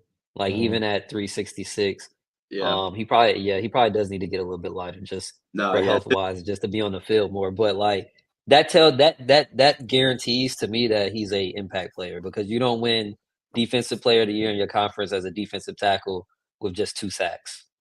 Yeah. Like If he was you're giving more than that. to Dana's Mhm. point, he could and yours too, Shot. He could definitely get down like honestly, dude, shave like 10 to 12 off that guy, and you got yourself an all pro. Yeah. And it's like I think this is a great draft in terms of the needs that the Cardinals actually have, and the amount of capital that we were able to come up out with last year's draft only makes it better for this year. So like I just can't wait to the draft. Like I can't wait to see what Monty Ossenfort does. Again, I have a lot of faith in him. This is the draft that he kind of wants to make his. I think last year it was kind of like, let's see where the team's at. Let's get what we can get. But this draft is like all literally in his opening press conference and Michael Bidwell talking about him. All roads led up to this draft right here. And as we said earlier in this podcast, 2 hours. I think the longest one. People are really going to enjoy this one. But just all roads are leading to. They want this team to be a draft and development football team, and with the prospects, I should say this year, it's a good draft to have 13 draft picks and a lot of capital in. So sure. we'll see what they can do. We'll see what they can do. So I'm not sure the next time that we'll be with you guys. I think probably maybe before free agency, maybe. Before. Yeah. Maybe during, maybe mid free agency. I mean, I think Yeah. we're gonna make a splash in free agency. I think we're gonna spend some cash. I do. Definitely.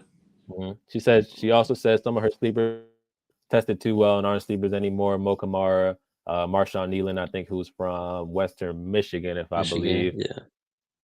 Like, hey, I'm definitely like I saw Mo Kamara. I had Mo Kamara in one of my first mock drafts, and she also thanks us. Appreciate you for being here, definitely. So I saw Mo Kamara. I had Mo Kamara in one of my mock drafts, but I know he killed the Shrine Bowl, I believe, and he killed the combine today. So definitely.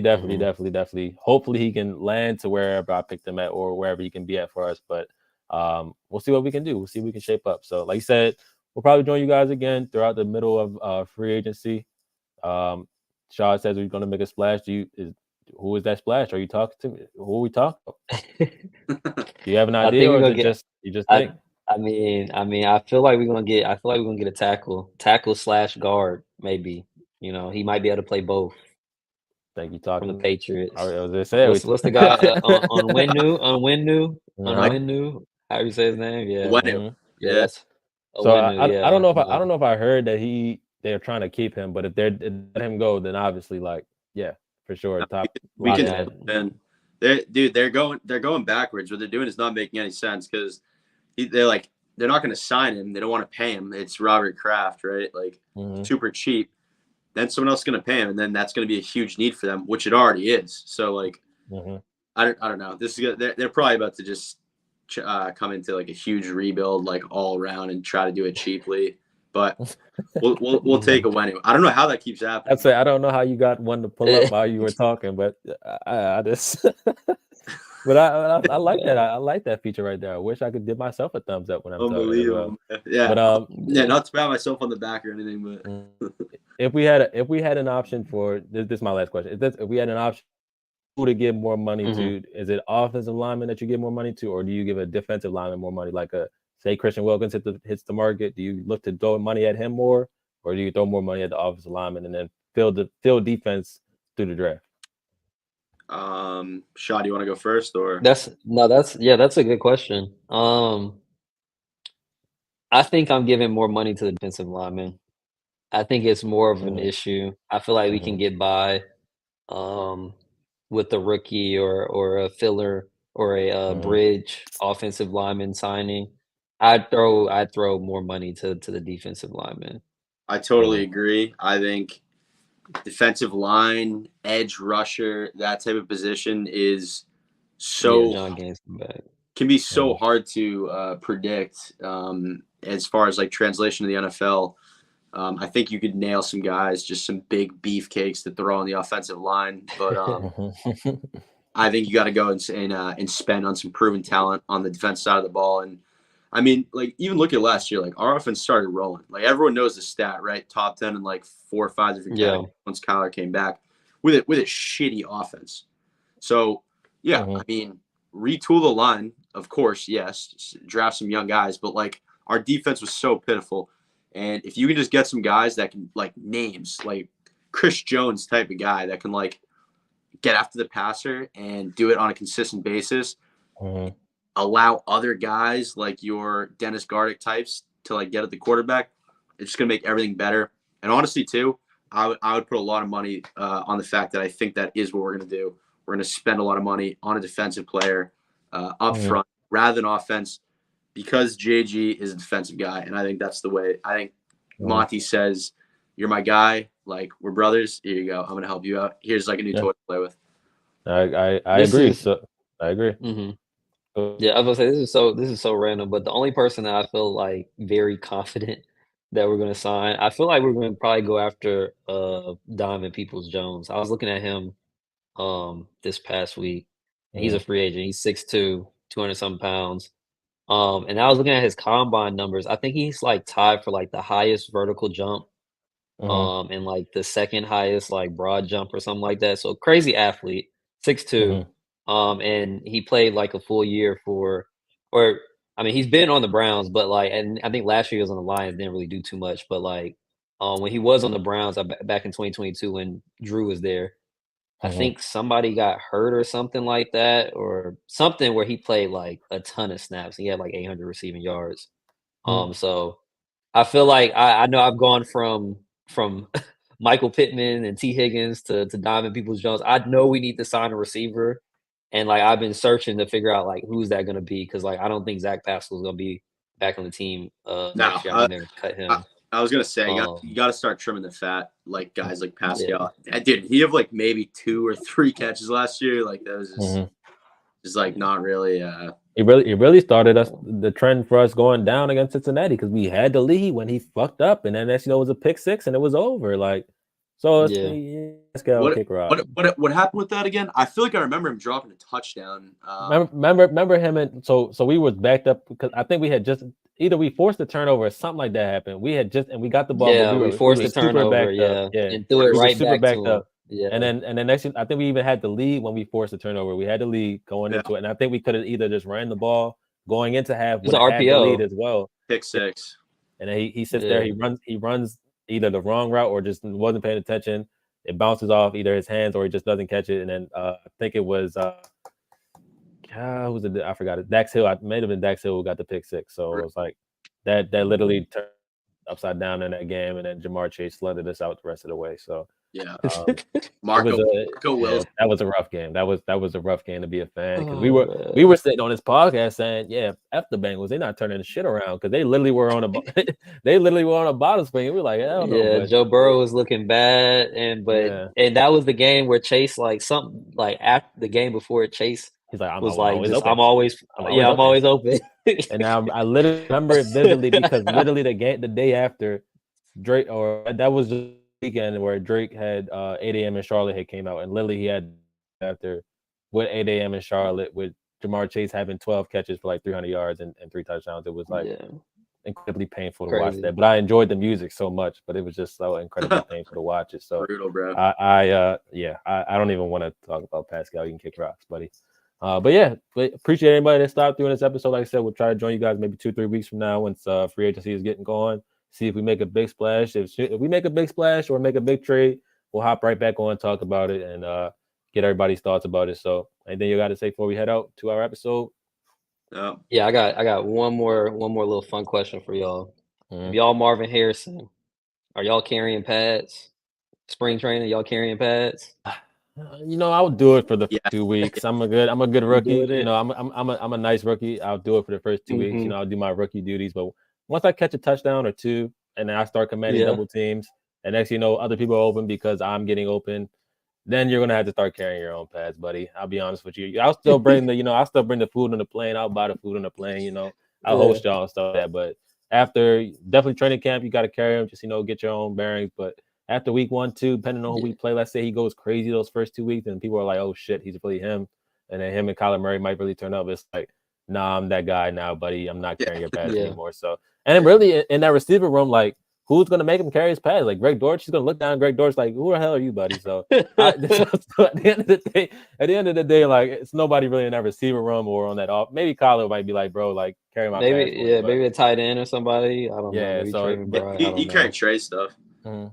I don't know. I just heard Jalen Ramsey was talking about that on like a podcast and how like they tried to make him carry pads and he was like, hell no, like I'm better than you right Yeah, I'm now. like that. Like, I'm I'm not like I'm the 5th pick in the draft. Like hell no, I'm not carrying your pads. Oh man, So yeah, that's funny. actually pretty funny. Like, like I said, by week 2, week 3, I don't expect him to be carrying his pads, Mm-hmm. so we can keep him fresh and easy. So, I did actually. I forgot real quick. Like, I was looking at the guy. I don't know if y'all know him, but Jatavian Sanders, the tight end from Texas.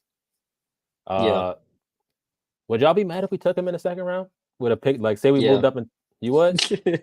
Yeah. I don't know. What are his specs? Let me He's pull it like up right now. 6'7", huh? Let me pull it up right now. He's like 6'7", isn't he? I was just watching him. I was watching him in Alabama game, and I just saw him going crazy. Like, I just know like that. Like 6'4". That player, him McBride, and then him McBride. What's his name? Higgins. Yeah, him McBride, Higgins, and just the Nice. offense. I'm thinking about the offense in general. Him McBride, Higgins, Kyler, Connor, Harrison, Wilson. Like, that offense would be like just insane. Like, I'm just thinking about it. Like, so he had a 79 receiving grade from PFF, 0% drop rate, which to me is like insane. Like, 53.8% contested catches. Like, and he's just like he's much more. He's I feel like he's like a souped up like like just in terms of just like that downfield target that he could be, and he's just super fast. I feel like for his size, and a crazy mismatch. And then we know how much they love 2 tight end sets. Would you guys rather see this guy, who is also a halfway decent blocker, this guy and Trey McBride?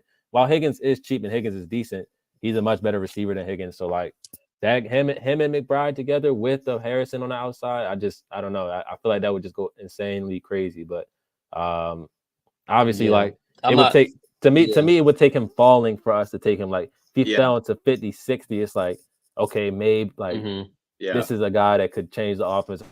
And again, I'm just looking at it like Drew Petzing loves 2 tight end sets. Like, what do we do? Like he loves 2 tight end sets. Like, we're gonna have to flood that position with more talent than just a Jeff's. Like, I don't want to see Jeff Swaim out there again, to be honest. Like, not because he's not bad, not because he's bad, but because like I just want a dynamic players that right there as well. Because again, Jeff Swaim was seeing a lot of targets, like even from Kyler, like whether it be just slipping out or they were just running like little tight end screens for him or slip screens for him. Like, you put that ball into a dynamic player like a Sanders, like, could take that to the house. So be interesting. Be interesting. Yeah. Yeah. No, I think he's Dana, I think he's 6'4". I think he's not 6'7", he's 6'4". But yeah, no, I haven't watched any tight end film either. Like, I would honestly, I would be upset though. I'm not gonna lie. I was upset with the Trey McBride pick, so like I probably would still be upset with this pick. Yeah, that means we know Trey McBride definitely wasn't a need right there for sure. Like that 1,000%. But like if this ends up falling to you, like he like say they have him like 40 on their board or whatever, and that's it's pick 65. We're right there. Nobody's looking to take a tight end at that point. Like, I mean, yeah, I guess it just depends on who we get before him. You know, like the main thing with the Trey McBride like draft pick was literally our first selection of the draft. For that draft, yeah, that was trash. For that draft, yeah, that was trash. Yeah. So I mean, the selection at the time was definitely 1,000% trash when you needed a ton of other things, like 100%. Yeah, but I mean, I'm glad that he's here. Yeah, but luckily, worked out. we're weeding them out. He is not as I like to go, as y'all know. He's not a calm casualty, but we're slowly weeding them out, and they're no longer around. And we're now going to have Monty Maniacs. That's what I'm going to call it, Monty Maniacs. I like that. See how many Monty Maniacs we add onto the team this year. So we'll catch y'all in about 2-3 weeks, and come check us out. Appreciate Dana for being here as well, and everybody that stopped by. Yeah, appreciate you, boys. Yes, sir. All right.